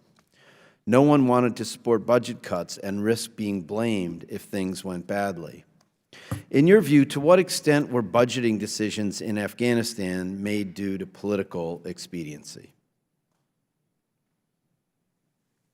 We have not looked at that. I think we have, because it really goes beyond my mandate, but that issue has come up of just too much money sloshing around, and the motivation was to spend it. And that led to a lot of the problems. But we have never looked at it back on this side. Well, so, you know, here you are testifying before Congress, and I really want to get your advice about what we can do here to insulate the budgeting and policymaking processes from political pressures when it comes to matters of war and peace, or just narrowly speaking, this war and peace in Afghanistan. Maybe to put it another way, how do we keep this from happening? That we are spending much more, we're sending much more money than people on the ground think is appropriate. I mean, it's a big problem when we have domestic priorities here and peaceful priorities here that, you know, we need to take care of our babies and our pre-K kids. We need to educate them. We need to be able to afford our infrastructure. Congressman, the best answer I can have for that is having more hearings like this, where you'd bring not just me, you bring in somebody from aid, state, and DOD to explain and justify their budget, and explain not just talk about the inputs and outputs, but what's the outcome. And I go back to why some of you may have wondered, why did I attach all of those letters from 2013 when I asked the SecDef, SecState, and aid administrator, what are your 10 best successes and what were your 10 worst failures and why? I firmly believe if they had honestly answered those questions, we wouldn't be here today. Because what they would have done is it would force them to answer the question, why are we spending $9 billion on narcotics if it's a failure? They would answer the question, why are we spending $90 million bringing in rare Italian goats from Italy to develop the goat industry in Afghanistan over 6 months? They would have been forced to look at that's why we talk about racking and stacking. So, Congressman, take a look at those letters we sent, and many of those letters and what we're asking are the same questions you should be asking. I can't answer those, but if you want to stop the hemorrhage of money to a place like Afghanistan, it's got to start by asking people not to talk about inputs. Don't bring somebody in here from aid who only talks about how much money he's gotten, or outputs, you know, how many kids he says they're training in Afghanistan, but what's the outcome? Are any of those kids still in school? But in the brief time I have left, I mean, you've had multiple lessons learned reports, right, where Cigar identified that the approach and programs that the U.S. used to achieve stated goals were not properly tailored to the Afghan context, as you're talking about here with goats from Italy and so forth. What contributed to this gap? What lesson do you take from reading all these letters, the gap between what the U.S. is supporting and what Afghans needed on the ground? You want to take 15 seconds to answer that? I think I go back to the institutional hubris and mendacity that I talked about. We have incentivized lying to Congress. And by that I mean the whole incentive is to show success and to ignore the failure. And when there is too much failure, classify it or don't report it. Congress has to weigh in and say, hold it, we want to know the truth. As gory as it is, Reconstruction takes a long time. You can't do it in 6 months. You can't do it in 9 months. You probably can't do it in one administration. So if you wanted to help the Afghans, it is the long haul. Thank you. Okay, I'm sorry. Thank you, Mr. Chairman. I yield back. Thank you. Yeah. Representative Connolly. Thank you, Mr. Chairman, and welcome back, Good to see you, sir. Mr. Sopko, and thank you for your work. I mean, frankly, that press table ought to be filled to overflowing. The story about Afghanistan and the United States military and economic assistance to that country really deserves the kind of scrutiny you've been trying to provide and get attention to. It's shocking in some ways that the story you're telling has so little interest by the media, the public, Congress itself. We have provided at least $132 billion in development assistance that is of dubious value. Is that a fair Correct. conclusion? Imagine, $132 billion. And if I understand it, and I don't want to overstate it, almost all of the systems put in place are designed to avoid measuring progress, failure and success, and for that matter, even accountability. So, for example, you earlier testified there are almost no metrics for how we doing. Did it work? If that didn't work, let's try something else. You can't, and when we have metrics, they've classified them so the public and the Congress and others actually can't access them. Is that true? That was basically I was talking about the military, where the bulk of the $132 billion has been spent. Right. Speaking of the military, in the stabilization report, you talked about the fact that, in a sense, the military suppressed USAID by bulldozing the agency into a clear hold build strategy and demanded that AID, despite misgivings, implement a cash for work program despite AID's protests as well as misgivings. Is that true? That's correct. How does such a thing happen?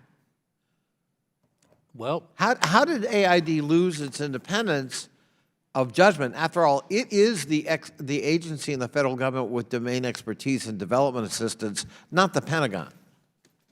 yeah, I can't fully answer that other than to say that who you give the money to, and I suppose who you give the guns to, really calls the shots, but it's who you give the money to. If there's only one aid person and at a table and there's 23 guys and gals wearing green suits, I think if there's a vote, you know who's going to win. You know, you talked earlier passionately about the problems with the longest war in American history and our engagement in Reconstruction. And you used two words that really struck me, hubris and mendacity. Almost sounds like a potential title for a novel. We had advice and consent. The modern version is going to be called Hubris and Mendacity. And I wanted to give you an opportunity to give us some examples of each that affected directly our efforts in Afghanistan. After all, the stakes, we invaded Afghanistan after 9/11. We worked with local militias to overthrow the Taliban and to try to expel and eliminate the presence of al-Qaeda.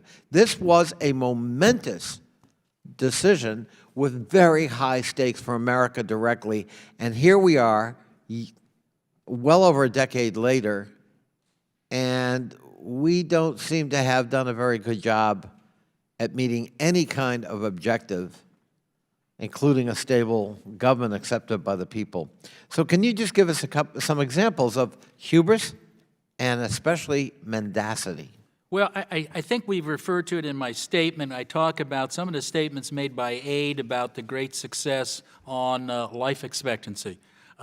It was statistically impossible to double the life expectancy over the time given. I think it's a combination of hubris and mendacity that anybody can do that. I mean, the next thing you know is we're going to be walking on water on an aid program. The education, where we claimed millions of children were in school, and aid knew that the data was bad, but they still reported it.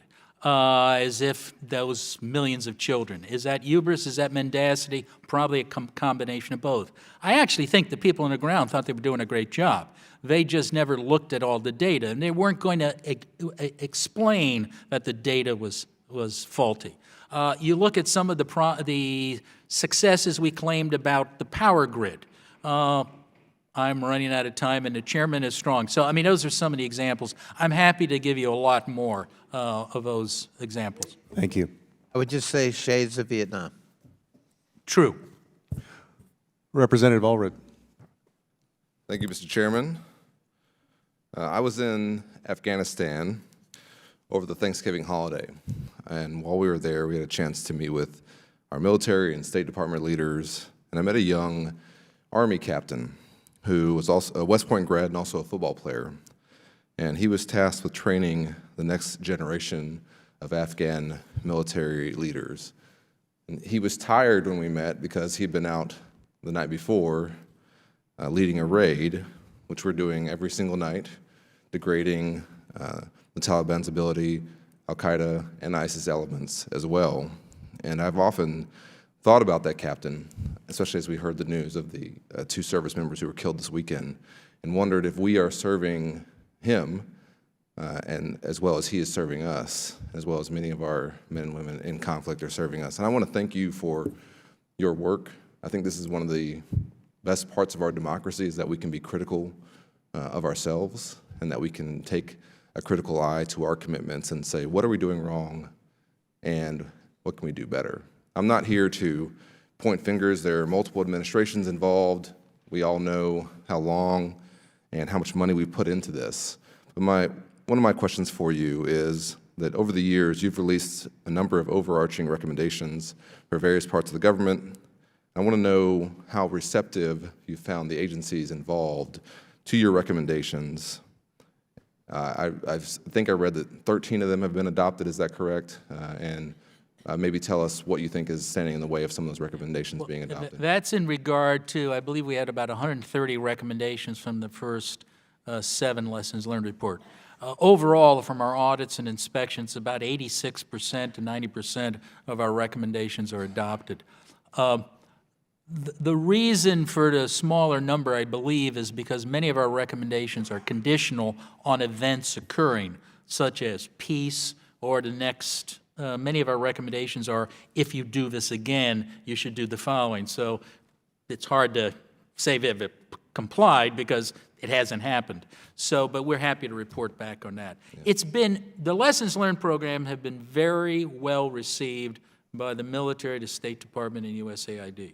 Particularly the military under General Dunford when he was the chairman of Joint Chiefs. It was very receptive, and we're using it. We've been asked to do it for training for them as well as the Foreign Service Institute. Okay.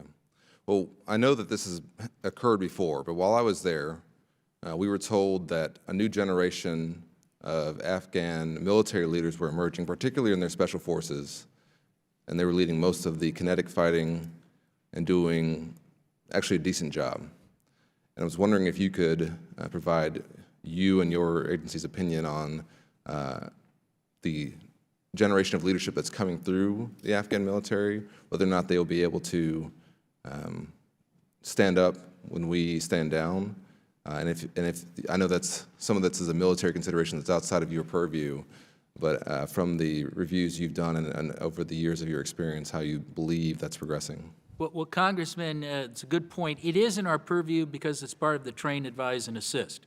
So as for the special forces, I think that's a success story. Our training and advising and assisting the Afghan special forces is a success. We highlight it. We continue to highlight it. I can give you more detail if I had the time, and we're happy to brief you on it. Just as I said with the AIR program, we all are hoping for a new generation of officers, senior officers in the Afghan military. I know General Nicholson spoke that this was what we were hoping for. A lot of those officers were old Soviet-trained officers, and they finally got rid of them. They retired them. They pensioned them off. But it's too early to tell. We're talking about the law that pensioned all these older officers off was about less than a year old or maybe a little older. We don't know. But the problem is that below that corps level, maybe below that officer level, you have a lot of corruption, a lot of incompetency, and it's seriously hurting the Afghan military. The biggest problem is not casualties, it's desertions. It's people disappearing, or it's people who never existed, and we're paying their salaries. So we all have to respect the Afghans for doing what they're doing with the current situation. It's a difficult situation. Many of them aren't being paid or fed. They have to buy their own food from their officers who steal it from them. Yeah, thank you. I yield back. Representative Spanberger. Good afternoon, Mr. Sopko. Thank you for being here. I, like many of my colleagues, recently visited our armed forces in Afghanistan and had the opportunity to meet with many of our men and women who are working on training special forces and Afghan pilots. So it is good, as we're discussing the what's working, what's not, to hear some of your discussion related to those two success stories. And you've talked a lot today about the fact that we are spending too much money and the waste and abuse of U.S. taxpayer dollars that we have seen in Afghanistan. And as we are moving towards the congressional appropriations process, I was wondering if you might dive into that question a bit more of where are we spending too much money? Where are there places where we're witnessing these abuses? And are there things that we as members of Congress could prioritize or should consider as we move towards appropriations to ensure that we are not seeing the continued abuse in the way that we have witnessed over the past decade or more? I can't give you specific recommendations, but what I would go back to is look at the justification for some of these programs. What has been the outcome? Ask the agencies, what has been the outcome of funding, let's say, counter-narcotics? What has been the outcome of funding rule of law, et cetera? So I think that's probably the only way I can help you on that. I can't tell you for sure. I think let's look, and this is what we did when we briefed General Dunford, let's look at the successes and see if we can't duplicate that in, let's say, the rest of the Afghan military. And we were very hopeful that we were going to do that, and they sped us, they proposed, and I think they still have these brigades, excuse me, security forces assistance brigades where they were trying to do that, but I'm not absolutely certain if the latest brigade has gone out, has it? Yeah, it has gone out. That may be an area you want to look at. I'm happy to give you and any member, we can brief you on more particular specific issues. I'm sorry I can't answer in more detail. No, that's a really great starting point for those of us as we move into the appropriation season, so I appreciate that. And one next piece is we're kind of zooming out from the challenges that we've seen in Afghanistan. One of the main findings of Seagar's lessons learned studies is that the war that we were conducting in Iraq did hamper some of our efforts in Afghanistan. And so my question is, from the experiences that you have examining what has happened in Afghanistan, and looking at the range of national security challenges that we see today, do you have concerns about escalating tensions in the region, particularly with Iran, and how that may impact our efforts in Afghanistan moving forward? I think any security issue in that region causes concern, and it's concern not only for the security of our people there. Remember, Afghanistan has a border with Iran. There's a lot of connections with Iran. So I think we have to be cautious about that. It's even difficult to get people in and out of Afghanistan. It's a landlocked country now. And I have to deal with that because I have people over there. I was over there at Christmas time, and I don't know if I could have made that trip now that I did back then. But I can't really speak because there's a broader issue of what's going on with us in Iran that I really don't know of. But obviously that region is something we have to focus on. And ultimately the success of peace there is going to have to involve the region. If you read the book, The Great Game, which is a fascinating book by a British historian on it, what he says about Afghanistan is nobody wants to be there, but nobody wants anybody else there. And I think that's the same thing that's going on now. And so every one of those countries doesn't want anybody else there in that, but we're there now. But we're there. And one last question in the time remaining. You mentioned corruption and competency that exists at different levels in the military. Are you seeing that in particular facets of where we're spending money, in particular places where we're working with Afghanistan, that there's a greater level of corruption or incompetency in one place or another? And would you point us in a particular place to have concerns or see room for improvement? Fuel and payroll. Fuel is liquid gold. We still don't have a good way to protect it. One of the former CSTICA commanders said over 50% of the fuel we buy never reaches its ultimate base. I think that's something, and we're working very closely with them. The other one is payroll. Even after 18 years, we don't have the payroll system right, and we don't even know how many Afghans we've been paying for. Thank you. Thank you. I yield back. Representative Houlihan. Thank you, Chairman, and thank you so much for coming here today. I actually really want to commend you for being so frank. This is only my first year here. You're in 2 weeks in, but you're literally the first person who I've seen in front of us and any of my committees that I felt was being honest and fully honest, and not just waiting for the right question to not answer. So thank you so much for that, really genuinely. And so given that you effectively have testified and talked about for the last couple hours the fact that we basically failed all of our objectives in Afghanistan over the last 17 years or so, 18 years, could you reflect on what the implications are for efforts that we have in other unstable countries and whether there's any, I guess, lessons to be learned or cautionary tales that we should be aware of? First of all, I just want to qualify, not everything has failed. There have been some successes. There are more women in the economy. There are more women going to school. There are more kids going to school. So we have an F+. Yeah. Well, D- I think is a good thing. I think it's hard to summarize 130 recommendations in all these 7 reports, but I think small may be better than large. Definitely deal with corruption early on. Before you go in, also know where you're going in. I mean, people were designing and working programs in Afghanistan like they were walking into Norway. This is not Norway. This is not Kansas. You know, sometimes I felt like I was out of a movie, and this doesn't look like Kansas, Toto. Our staffers were, not our staffers, but some of the people, and unfortunately a lot were with aid.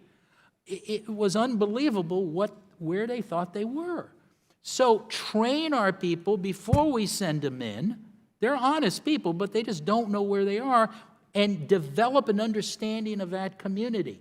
Know who the warlords are and who their brother and who their 7th cousin is, because you may not want to give the contract to him, but you just gave it to his cousin. We have that capability. Our intelligence people know how to do that. But if they're not told to do that and we don't follow them and follow their advice, we're going to fail. I mean, one of the other things is we have a tendency allowing counterterrorism to trump counter-corruption. And when you do that, you still have a security problem. Am I over or under? No, you're under, but I do have, Okay, I do have one more question, which you You're spoke. strict. You spoke a little bit about the importance of calendar versus condition-based timelines or vice versa. Can you give us a little bit more detail about why you thought that our strategy in Afghanistan was not successful because of improper selection of those timelines? Well, it just basically goes back to decisions should be made on the reality and on the facts on the ground, not an election cycle over here or a number pulled out of the air.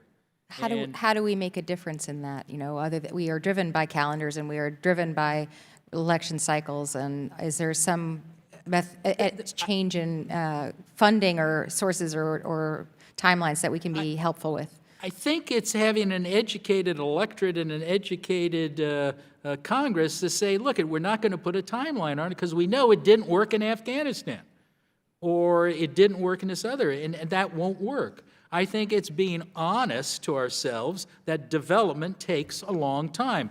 Hopefully that is one lesson we have learned from Afghanistan, is it takes a long time to try to build a government that's not corrupt or that can keep the bad guys out, the terrorists. And if we think we can do it in 1 year or 9 months or 2 years, we're smoking something. And I can't, you're asking me how do we, this is common sense. So I don't know if that answers the question. I'm sorry. It could be just after 8 years of this. And I only have about a half a minute left, and I just do want to conclude with an appreciation, particularly of your emphasis on the fact that a lot of information in the classified environment is not available to us here in the Congress, and that we certainly can't provide oversight or fulfill the responsibilities that we have if we don't have access to that information. Well, it may be available to you, but it's going to be in a closed environment, and it's going to be very difficult for your staff to work with it. And more importantly, it's going to be very difficult for the American people to know what's going on. They're the ones paying for this, and they have a right to know. Agreed, and thank you, sir. I yield back. Thank you. Representative Malinowski. Thank you, Mr. Sopko. Great to see you. Thank you for your work and for your honesty. And, of course, we have been focused over the last minutes or hours on what has gone wrong in Afghanistan, and there's a great deal to talk about there. In my view, there are several fundamental mistakes, many of which you have touched upon. First of all, in the early years, the decision to try to do this on the cheap, the diversion of the war in Iraq, which then required our people in Afghanistan to rely on the power brokers who are already there, who happen to be violent, brutal, corrupt warlords, and under those circumstances building the basic system of justice that was always the Afghan people's #1 demand proved impossible. And then, as you just put it very, very clearly, even after that, even after we recommitted, we consistently prioritized counterterrorism over counter-corruption. The result of that was that terrorism flourished, because terrorism is in many ways a response in Afghanistan, or at least support for groups like the Taliban as a response to anger about corruption. And then just the consistent promising of the American people that this could be done in a 1 or 2 year time frame, and not being honest about what it would take. But that's where we've been. There have also been gains. Your job is to look at the problems, but Afghanistan today is a vastly different country, as I'm sure you would acknowledge, from the utterly failed state that it was in 2001. People do not want to go back. Anyone who's been to Afghanistan or who knows Afghans knows that. And so let me ask you, looking forward, what happens to this work that you are evaluating and urging us to improve if we precipitously withdraw? If our military were to, perhaps in response to a tweet from somebody, just get up and leave? We haven't done an exact study on it, but just based upon all of our work and what people are telling me, and I was just there over Christmas, and I've gone 4 times a year since I started this job. If the military, our military precipitously leaves, and I don't know how you define precipitously, but leaves very quickly, the Afghan military is going to have a hard time fighting on their own without our support. We give a lot of, we don't do the bulk of the fighting. They do it, but we do a lot of support, particularly their air. We do a lot of support of that and with the special forces. So you would have a very bloody stalemate continuing, but probably declining. If we precipitously cut funding, my prediction, and it's just my prediction, we haven't done a study on it, the Afghan government would fall.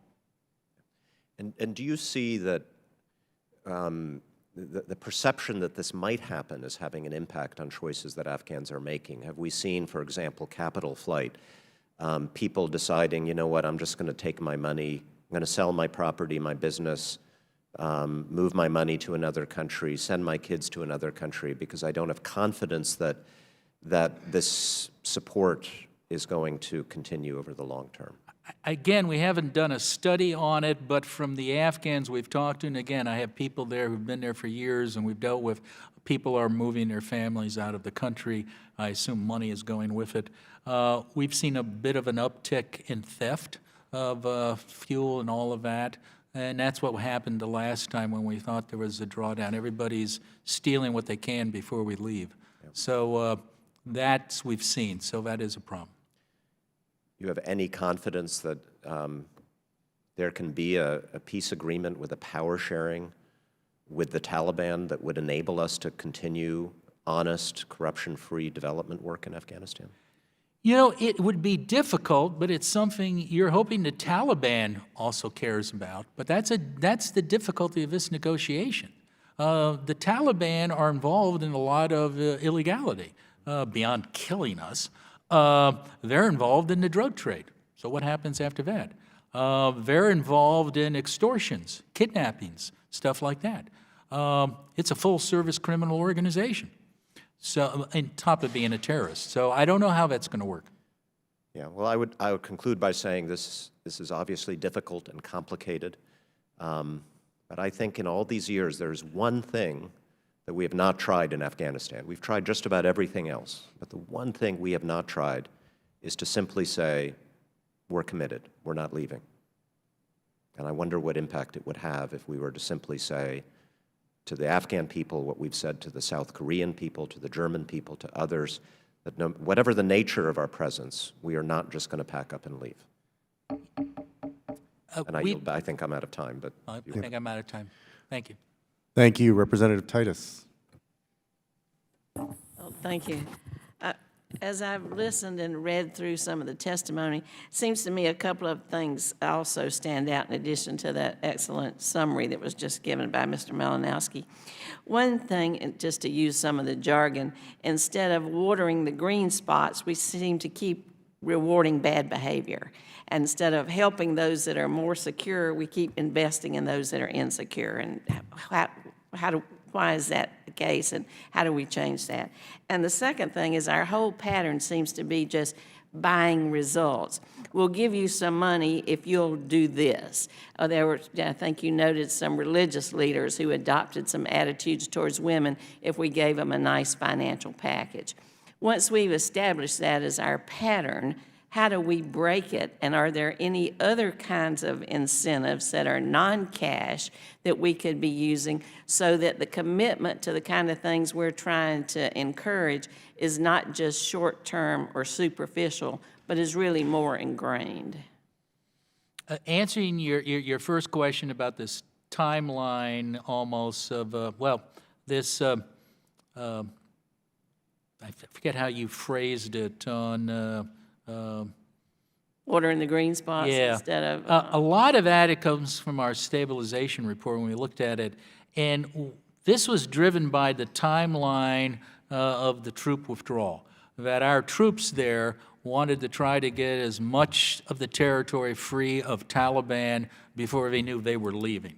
And That was short-sighted because they did clear a lot of places, but there was nothing to come in behind it, and that's what was driving that train. That is having timelines issued from here, not based on the reality in the ground. As for the second question, and I don't know what you're referring to on the specifics of that, but what it is conditionality. And we're firm believers in conditionality, and conditioning it in many ways. One's a carrot, the other's a stick. But we call it smart conditionality. So one thing is to say, if you do this, I'll give you more money. The other thing is, well, if you do it, I'm going to take something away from you. So that's knowing who you're dealing with. So if you know the people on the other side want their kids to go to school at NYU, well, they got to get a visa. They got to get into the United States. And that's the conditionality you can give that's not exactly monetary. I'll give you a classic example. We rebuilt the office of, I believe it was the Minister of Defense, maybe the Minister of Interior, because he wanted an office as big as the Minister of Interior. So we went in and built him an office. He didn't like it and totally ripped it out and rebuilt another one so it was comparable. So they feel happy. They look the same and all that. We spent hundreds of thousands, not a lot, but hundreds of thousands of dollars. I remember asking the Sea Sticker commander after we had done that. We built an office, ripped everything out, spent U.S. taxpayers' dollars to make it look pretty again, so he's happy. I said, what did you get for that? He had no idea what I was talking about. I said, you just did a favor for him. What did you get? Did you get him maybe he's going to fight corruption in some area? That's smart conditionality. That's knowing who you're dealing with. And that's, I think, a way we can proceed, and we haven't really done that too much. As a matter of fact, we're right now asking for what type of conditions we've imposed on the funds to the Afghan military. And if I'm not mistaken, they're refusing, I believe, to give us their current conditions. By they, I mean our U.S. government officials. I serve on the House Democracy Partnership, and Afghanistan has been a partner since 2016, but we have very difficult time engaging with them. And I think it goes back to the point that you made that early on you said successful reconstruction is incompatible with continuing insecurity, and that's just one little example of how very true that is. Correct. Well, thank you very much for your testimony. I'll yield back. Thank you, Representative Mr. Sopko. That concludes our witnesses. Do you have any closing comments or statement you'd like to make? Other than to thank you very much and thank the chairman and all the members for giving us this time. This is very helpful, I think, for not only you, I hope, but also for the American people. Well, thank you to our members of Congress and also to our witness, Mr. Sopko. Mr. Sopko, thank you for your candor and for your hard work on these issues. The hearing is concluded and the committee stands adjourned.